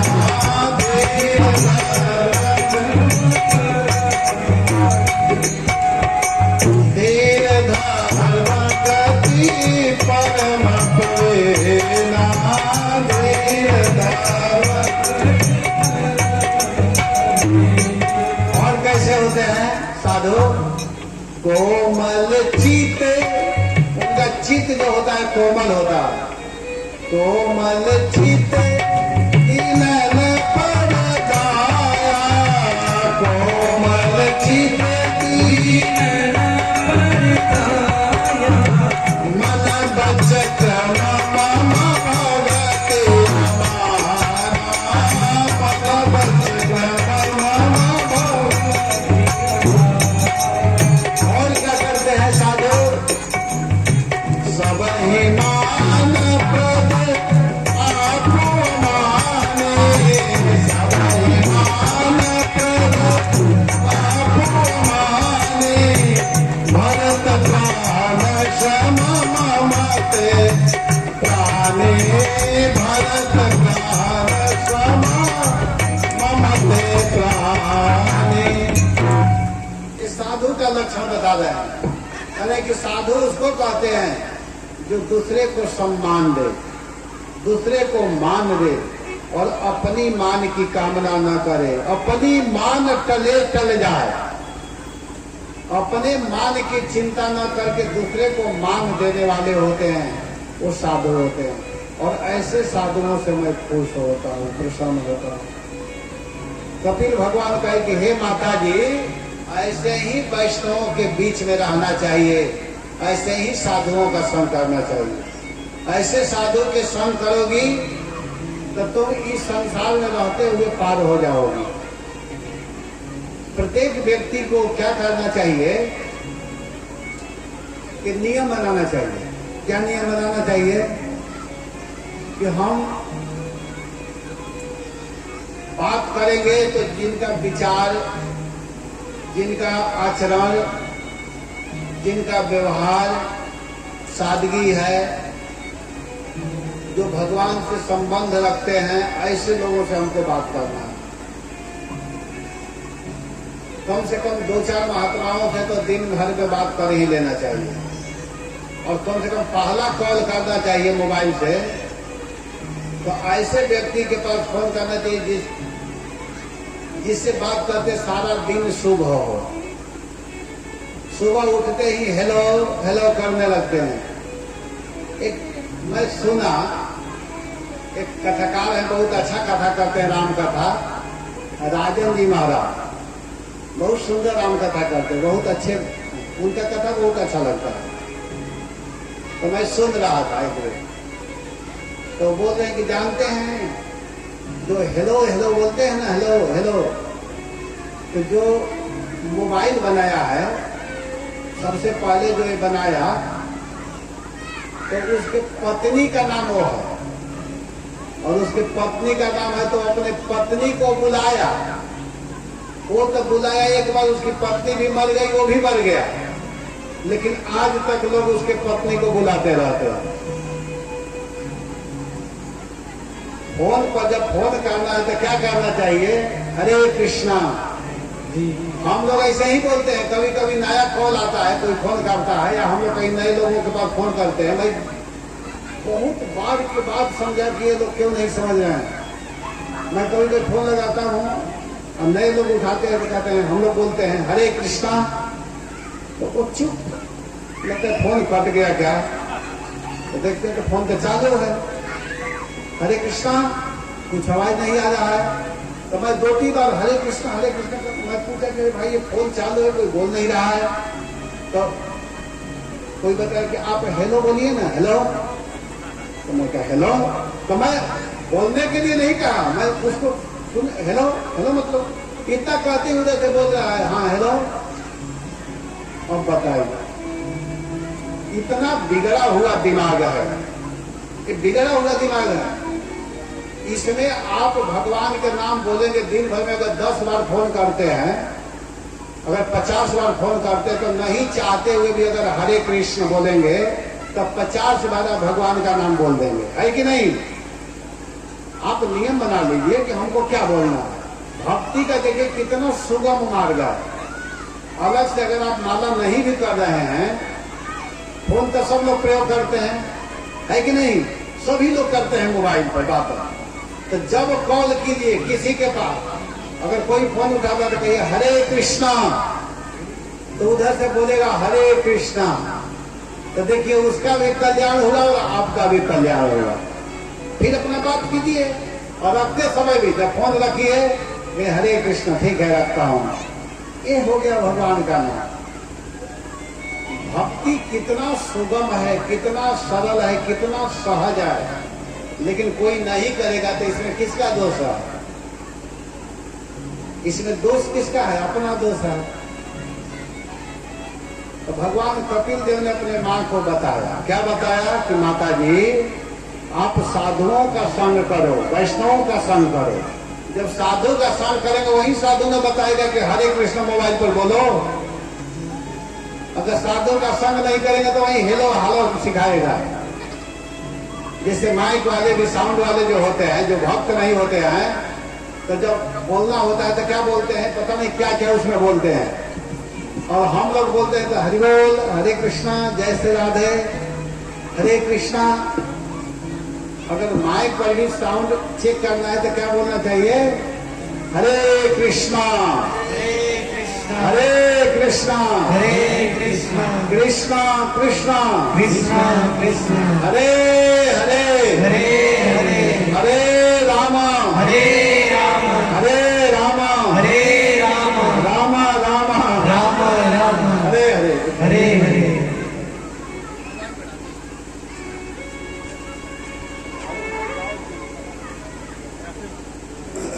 हरे कृष्णा। बोलिए हरे कृष्णा, हरे कृष्णा, हरे कृष्णा, हरे कृष्णा, कृष्णा कृष्णा, कृष्णा कृष्णा, हरे हरे, हरे हरे, हरे रामा, हरे राम, हरे रामा, हरे राम, राम रामा, राम राम, हरे हरे। हरे हरे। तो भगवान कपिल देव अपने माँ को बहुत सुंदर उपदेश किए और बताए कि जीव इस संसार में माता जी कैसे आता है। जीव के जन्म के विषय में बता रहे हैं कि इस संसार में जीव सबसे पहले ईश्वर के प्रेरणा से, कर्म के अनुसार, जो जैसा कर्म किया है उसके अनुसार पुरुष के वीर्य का आश्रय लेकर के माता के गर्भ में प्रवेश करता है। और वह जीव प्रथम रात्रि वह एक शोणित होता है और वही 5 दिन में बुदबुदा बनता है और 10 दिन में बेर के फल के समान हो जाता है। 1 महीने में उसके मस्तक निकलते हैं, दूसरे महीने में हाथ पैर निकलता है, तीसरे महीना में रोम, हड्डी, चर्म बन जाता है और स्त्री पुरुष का चिन्ह बन जाता है कि लड़का है कि लड़की है। चौथे महीने में रक्त, मांस, चर्बी, वीर्य आदि बनता है। 5वें महीने में उसको भूख प्यास लगने लगता है और 9वें महीना में वो गर्भ से बाहर आता है। लेकिन जब भूख प्यास लगता है माता जी को तो उस समय माता जी जो खाती है वही उस बच्चे को मिलता है। अगर कोई तिक्त पदार्थ खाती है तो लड़का उसी गर्भ में ही मूर्छित हो जाता है और उस समय उसको इतना कष्ट होता है तो गर्भ में ही भगवान से प्रार्थना करता है कि हे भगवान, आप हमको इस गर्भ में क्यों भेजे हैं, बड़ा कष्ट है, आप जल्दी इस गर्भ से बाहर कीजिए। मैं कौन ऐसा पाप किया हूं कि मुझे इस मल मूत्र के भीतर रहना पड़ रहा है। गर्भ में क्या है? वही मल मूत्र पीप रक्त भरा हुआ है तो जीव छटपटाता है और वह जीव गर्भ में कहता है कि आप जल्दी बाहर कीजिए, मैं ऐसा भजन करूंगा, ऐसे भगवान का नाम लूंगा कि पुनः हमको इस गर्भ में न आना पड़े। लेकिन जब ही जन्म होता है तो जीव गर्भ से बाहर आते ही भूल जाता है, संसारिक चेतना में आकर के वो अपने स्वरूप को भूल जाता है। जीव का स्वरूप क्या है कि जीवेदा स्वरूप है कृष्णेर नित्य दास। जीव का स्वरूपगत धर्म है कि हम कृष्ण के दास हैं। लेकिन इसको हम भूल जाते हैं, हम समझ नहीं पाते हैं कि हम भगवान के दास हैं, कृष्ण के सेवक हैं। भगवान हमारे स्वामी हैं, हम उनके दास हैं, इसको हम भूल जाते हैं। और इतना भूल जाते हैं कि अपने को ही सब कुछ मान बैठते हैं कि मैं ही स्वामी हूँ, मैं ही इस संसार को चलाने वाला हूँ, मैं नहीं रहूंगा यह संसार नहीं चलेगा, मैं नहीं रहूंगा तो यह परिवार नहीं चलेगा, मैं नहीं रहूंगा तो मेरी पत्नी मेरे बच्चे नहीं रह पाएंगे। इतने आसक्त हो जाते हैं और इसी आसक्ति, इसी व्यामोह में पड़ करके जो वास्तविक भगवान है उनको हम भूल जाते हैं। तो भगवान कपिल देव इसी बात को समझाना चाहते हैं अपनी माता को। कहते हैं कि हे माता, इसमें नहीं पड़ना चाहिए। जीवन को पार करने के लिए केवल भगवान के आश्रय में रहना चाहिए। इतना जब उपदेश किए तो माता देवहूति प्रसन्न हो गई और कही कि बेटा मुझको समझ में आ गया कि क्या करना है। तो यहाँ पर भगवान पूछे कि क्या समझ में आ गया मां? तब माता देवहूति जी कहती है कि बेटा यह समझ में आ गया कि जीवन में भगवान की भक्ति ही जीवन का सार है, भगवान को प्राप्त कराने वाला। और कहते कि मुझे समझ में आ गया, अहो बतस्व पचतो गरीयान यद जिह्वाग्रे वर्तते नाम तुभ्यम ते पुष्ट तपस्ते जोहु शश्नुआर्या ब्रह्मांड चूर्णाम गृणंति जेते। माता जी कहते हैं कि हे बेटा, मुझको समझ में आ गया कि कुत्ते के मांस खाने वाला चंडाल भी कब पवित्र हो जाता है, जब वह गलत आचरण को छोड़ करके भगवान के नाम जपने लगता है। और नाम जपने से वो इतना महान बन जाता है, इतना श्रेष्ठ हो जाता है कि उसे यज्ञ करने का, उसे अनुष्ठान करने का, उसे व्रत करने का, उसे तीर्थ में जाने का सारा फल मिल जाता है। वेद पढ़ने का फल मिल जाता है। सबसे बड़ा आश्चर्य क्या है कि भगवान के नाम जपते ही वो इतना महान हो जाता है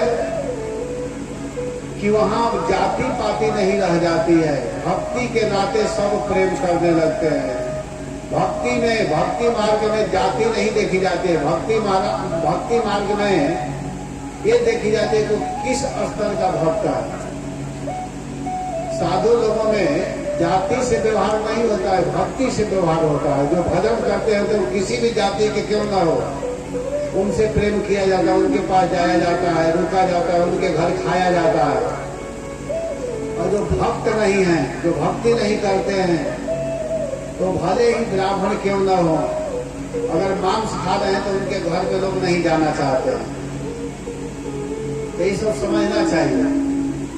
भक्ति से ही व्यक्ति बड़ा हो सकता है। जाति का महत्व है, लेकिन भक्ति का ज्यादा महत्व है। भक्ति से व्यक्ति बड़ा हो सकता है। जैसे निषाद राज केवट जाति में जन्म लिए थे, लेकिन भक्ति के नाते उनसे वशिष्ठ और भरत जी प्रेम करने लगे। जब भरत जी और जब वशिष्ठ जी भगवान राम से मिलने के लिए गए थे, तो उस समय निषाद राज मिले। और जब निषाद राज भगवान के गुरु वशिष्ठ जी को प्रणाम करने के लिए चले, तो वशिष्ठ जी निषाद राज को पकड़ करके छाती से लगा लिए। निषाद राज सोचने लगे कि भाई, मैं छोटे जाति में जन्म लिया हूँ, ब्राह्मण लोग मुझसे स्पर्श होते ही सचैल स्नान करते हैं, लेकिन आज वशिष्ठ जी मुझको आलिंगन क्यों कर रहे हैं, क्या बात है? तो कहे कि ये मुझ में योग्यता नहीं है। मैं जिस दिन से भगवान का भजन करने लगा, उसी दिन से मैं भूषण बन गया। वहां पर एक चौपाई बहुत सुंदर गोस्वामी जी ने उद्धृत किया कि कपटी कायर कुमति कुजाति लोक वेद बाहिर सब भांति राम कीन्ह आपन जब ही ते भयो भुवन भूषण तब ही ते भयो भुवन भूषण तब ही ते। मैं कपटी हूँ, मैं कायर हूँ, मैं छोटे जाति में जन्म लिया हूँ, मेरा लोक और वेद में कोई अधिकार नहीं है, लेकिन इतने छोट जाति में जन्म लेने के बाद में भी आज वशिष्ठ जी ने मुझको पकड़ करके आलिंगन कर रहे हैं। ये क्यों मुझ में गुण आया?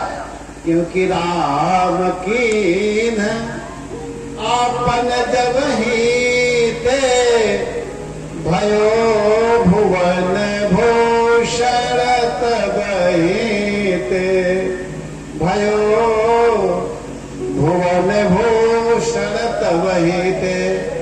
जिस दिन से मैं राम के भक्त बन गया, मैं जिस दिन से राम का नाम उच्चारण करने लगा, उसी दिन से मैं इस संसार का भूषण बन गया। देखिए, गहना पहन लेना, सुंदर कपड़ा पहन लेना, सुंदर श्रृंगार कर लेना, सुंदर जाति में जन्म ले लेना, ये इस शरीर का भूषण नहीं है। खूब गोरा शरीर है, खूब सुंदर कपड़ा पहन लिए हैं, खूब सारे अंगुलियों में अंगूठी पहन लिए हैं, सुंदर सोना का हार पहन लिए हैं, लेकिन भगवान का भक्ति नहीं है तो उसकी कोई शोभा नहीं है। शोभा किसमें है कि हरि नाम नहीं तो जीना क्या, अमृत है, अमृत है हरि नाम जगत में, छोड़ विष विष पीना क्या, हरि नाम, हरि नाम, हरि नाम नहीं तो जीना क्या, हरि नाम नहीं तो जीना क्या, हरि नाम नहीं तो जीना क्या, हरि नाम नहीं तो जीना क्या। अमृत है हरि नाम जगत में, छोड़ विषय पीना क्या, हरि नाम नहीं तो जीना क्या, हरि नाम नहीं तो जीना क्या।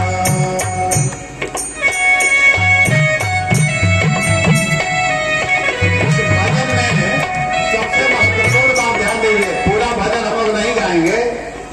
इस भजन में क्या है कि भूषण से सब अंग सजाए, भूषण अंग सजाए। कुछ लोग होते हैं कि सारे शरीर में भूषण पहन लेते हैं, कोई कोई ऐसे लोग होते हैं कि 10 अंगुलियों में अंगूठी पहनते हैं, गले में सोने का हार पहनते हैं, कुंडल पहनते हैं, लेकिन जिह्वा पर भगवान का नाम नहीं होता है। अरे भूषण से सब अंग सजाए, भूषण से सब अंग सजाए, रचना पे हरे नाम न आवे, रचना पे हरे नाम न आवे। अरे भैया, अंग में गहना पहनने से कोई लाभ नहीं है जब तक रचना पर भगवान का नाम नहीं आ रहा है।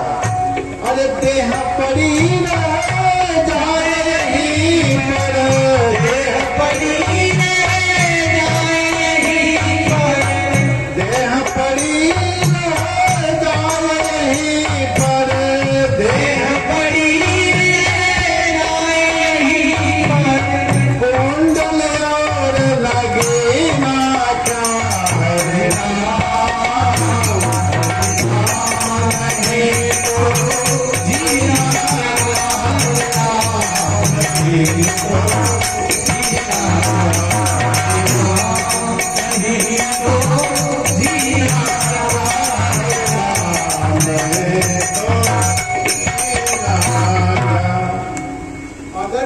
सीमा पर भगवान का नाम नहीं है, तब कितना हूं गहना पहन लो, एक भी गहना आपके साथ मरने के बाद जाने वाला नहीं है। जाएगा क्या?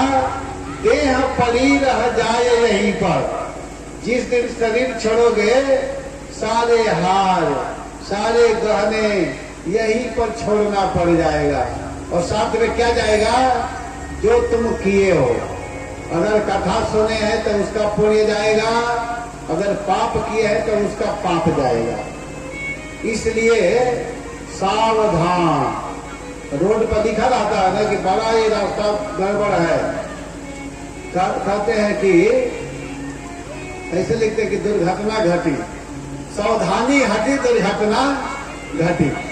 जब ही सावधानी से अपने दिमाग को हटाएंगे तो दुर्घटना हो जाएगी। इसी तरह सावधान। उम्र बहुत कम है, किसी का उम्र 50 हो गया है, किसी का 60, किसी का 70, कोई 80 में प्रवेश कर चुके हैं, और कोई 40, कोई 45, कोई 20, कोई 25, सब काल के ओर बढ़ रहे हैं। इसलिए सावधान होकर के भगवान के नाम जपिए और भगवान को प्राप्त कीजिए।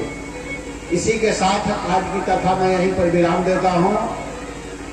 भगवान कपिल की माँ इस बात को समझ गई थी और देखते देखते भगवान के चरणों में प्राप्त की, भगवान की भक्ति की, और भक्ति करके अपने शरीर का त्याग करी। जिस स्थान पर अपने शरीर को छोड़ी, उस स्थान को सिद्ध पद के नाम से जानते हैं। ये बहुत सुंदर प्रसंग है। कल हम लोग आगे की कथा सुनेंगे, जिसमें कल बहुत सुंदर सुंदर कथा सुनने को मिलेगा। कथा का समय है, मालूम है कितने बजे से? 6 बजे से 9 बजे, लेकिन आप लोग आते हैं 9 बजे, तो मैं केवल आप लोगों को आधा घंटा कथा सुनाता हूँ 9:30 बजे तक, क्योंकि कथा का समय क्या है? 6 से 9। लेकिन कथा कब चालू होती है? मैं तो आ गया था 7 बजे, ये लोग आ गए थे 6:30 बजे। मिश्रा जी कल बोले थे कि 5 बजे आप लोग आ जाइएगा। आज मैं 5 बजे देख रहा था, तो धूप था, हम लोग देखे कोई है नहीं, तो कैसे आ जाए? तो फिर मैं विचार किया कि भाई 6 बजे चलेंगे। तो 6 बजे भी देखे तो कोई नहीं था, तो मैं कह कि आकर किसको सुनाना है पार्क को। फिर विचार किया कि क्या किया जाए, तो फिर 6:30 बजे लोगों को कहा कि आप लोग जाए। एक बेचारे आए 6:30 बजे, फिर भी कोई नहीं था। मैं फिर कहा कि कुछ भी हो 7 बजे तो मैं जाऊंगा। तो मैं आया तो 5 माता जी आई हुई थी, और मैं बैठ गया और चालू किया। 9:30 बजे इतने लोग आ गए। 9:30 बजे। तो इसमें 2 कारण हो सकता है कि किसी किसी के पास समय ही नहीं है, और किसी को उसी समय जाना है जब प्रसाद बटे, प्रसाद लेने के लिए। तो प्रसाद लेना भी कोई गलत चीज नहीं है, प्रसाद भी खाएंगे तो एक ना एक दिन काम करेगा ये प्रसाद।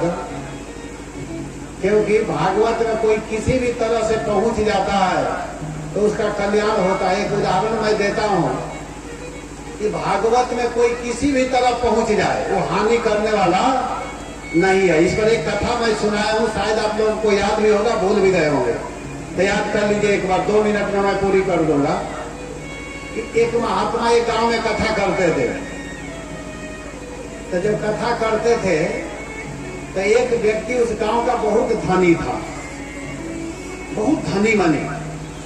तो वो कब आता था जानते हैं? शुरू में नहीं आता था, सारा पंडाल जब भर जाता था तब वो आता था। और वो आता था तो पीछे नहीं बैठता था, सबको हटाते हुए हटो हटो हटो हटाते हुए सीधे ब्यास जी के पास मंच पर आ जाता था। तो ब्यास जी देखते ही कहते थे अच्छा आ गया, और आते ही 1 मिनट भी नहीं लगता था, तुरंत वहीं पर पैर फैला करके सो जाता था। तो महात्मा जी कहते अच्छा सो रहे हो, और जब ही भागवत समाप्त करते थे तो बोलते थे बोलिए भागवत भगवान की। तो इतना सुनते ही वो जग जाता था, और जगते ही आरती के लिए खड़ा नहीं होता था, वो सीधे वहां पहुंचता था जहां प्रसाद तैयार हो रहा है, वहां प्रसाद के पास। तो महात्मा जी कहते अच्छा जा रहे हो? वो इसलिए जाता था कि सबसे पहले प्रसाद मुझे मिले, बाद में पता नहीं मिलेगा कि नहीं मिलेगा, तो वहां पहुंच जाता था। तो क्या सुना था? 3 बात सुना था केवल, कथा नहीं सुना था कुछ भी। क्या सुना था? अच्छा आ गया, अच्छा सो रहे हो, अच्छा जा रहे हो, तो 3 बात सुना था और उसको याद कर लिया था। एक दिन क्या हुआ कि अपने घर में सोया था रात्रि के समय, तो धनी था ही। जब घर में सोया था उसी समय उसके घर में चोर 8-10 चोर प्रवेश कर गए घर में। और जब प्रवेश किए तो उस समय वो सोए सोए स्वप्न देख रहा था। स्वप्न देख रहा है क्या कि जो कथा में महात्मा जी के द्वारा सुना था, तो देख भी रहा है और उसको बोल भी रहा है। अरे अच्छा आ गया, चोर लोग तो घुस गए थे, तो वो स्वप्न में बोले अच्छा आ गया। तो चोर समझे कि अरे ये तो देख रहा है हम लोगों को। तो चोर क्या किए कि जो सामान चुराए थे उसको तो वहीं छोड़ दिए और वहीं छिपने लगे, और छिपने लगे तो सोने जैसा होने लगे। तो दूसरा शब्द बोल रहा है अच्छा सो रहे हो। तो चोर कहे अरे भैया ये तो पूरा देख रहा है। और चोर क्या किए कि जो थोड़ा बड़ा चुराए थे सब छोड़ करके भागने लगे। तब कहा कि अच्छा जा रहे हो। तो चोर एक भी चीज ले नहीं जा पाए। तो देखिए अगर वो व्यक्ति कथा में नहीं आया होता तो ये 3 शब्द नहीं सुना होता, और नहीं सुना होता तो उसका धन चोर लोग चुरा करके ले गए होते। इसलिए कथा में आने से घाटा नहीं है। कोई आकर के भले सो जाए फिर भी लाभ रहा है। कथा में आकर के थोड़ा प्रसाद ले ले, उससे भी लाभ हो जाएगा। कभी न कभी भागवत भगवान निश्चित रूप से कृपा करेंगे। तो मैं सबको धन्यवाद देता हूँ, जो 9 बजे आते हैं उनको भी, जो 9:30 बजे आते हैं उनको भी धन्यवाद देता हूँ, जो 7 बजे आते हैं उनको भी, और जो नहीं आते हैं उनको भी धन्यवाद दे रहा हूँ कि बेचारे किसी कारणवश नहीं आते होंगे। भगवान उनकी बुद्धि सद्बुद्धि दे कि अंतिम दिन कम से कम आ जाए, कि एक शब्द भी कान में भगवान का चला जाए, जिससे उनका कल्याण हो। इसी के साथ में आज की कथा में यहीं पर विराम देता हूँ। कल आप लोग समय से आइए, कथा का समय है 6:30 से 9:30। ध्यान दीजिए समय क्या है कथा का, 6:30 से 9:30। दूसरी बात, इस सुबह में बहुत सुंदर कथा हो रही है यहाँ पर, श्री राम कथा। मैं बताया कि आज सुबह में बहुत सुंदर कथा हुई। जो लोग आए हैं वो उसका आनंद लिए हैं। कथा सुबह के कथा का समय है 8 बजे से 10 बजे तक सुबह का। कल कौन प्रसंग होगा? कल सती प्रसंग किया जाएगा। कल बहुत सुंदर सती प्रसंग है। आप लोग आएंगे तो सुन सकते हैं। तो आप लोग आइए और कथा का आनंद लीजिए। हरे कृष्णा, जय श्री प्रभुपाद। अब हम लोग आरती करेंगे। आप लोग सभी लोग खड़े हो जाइए।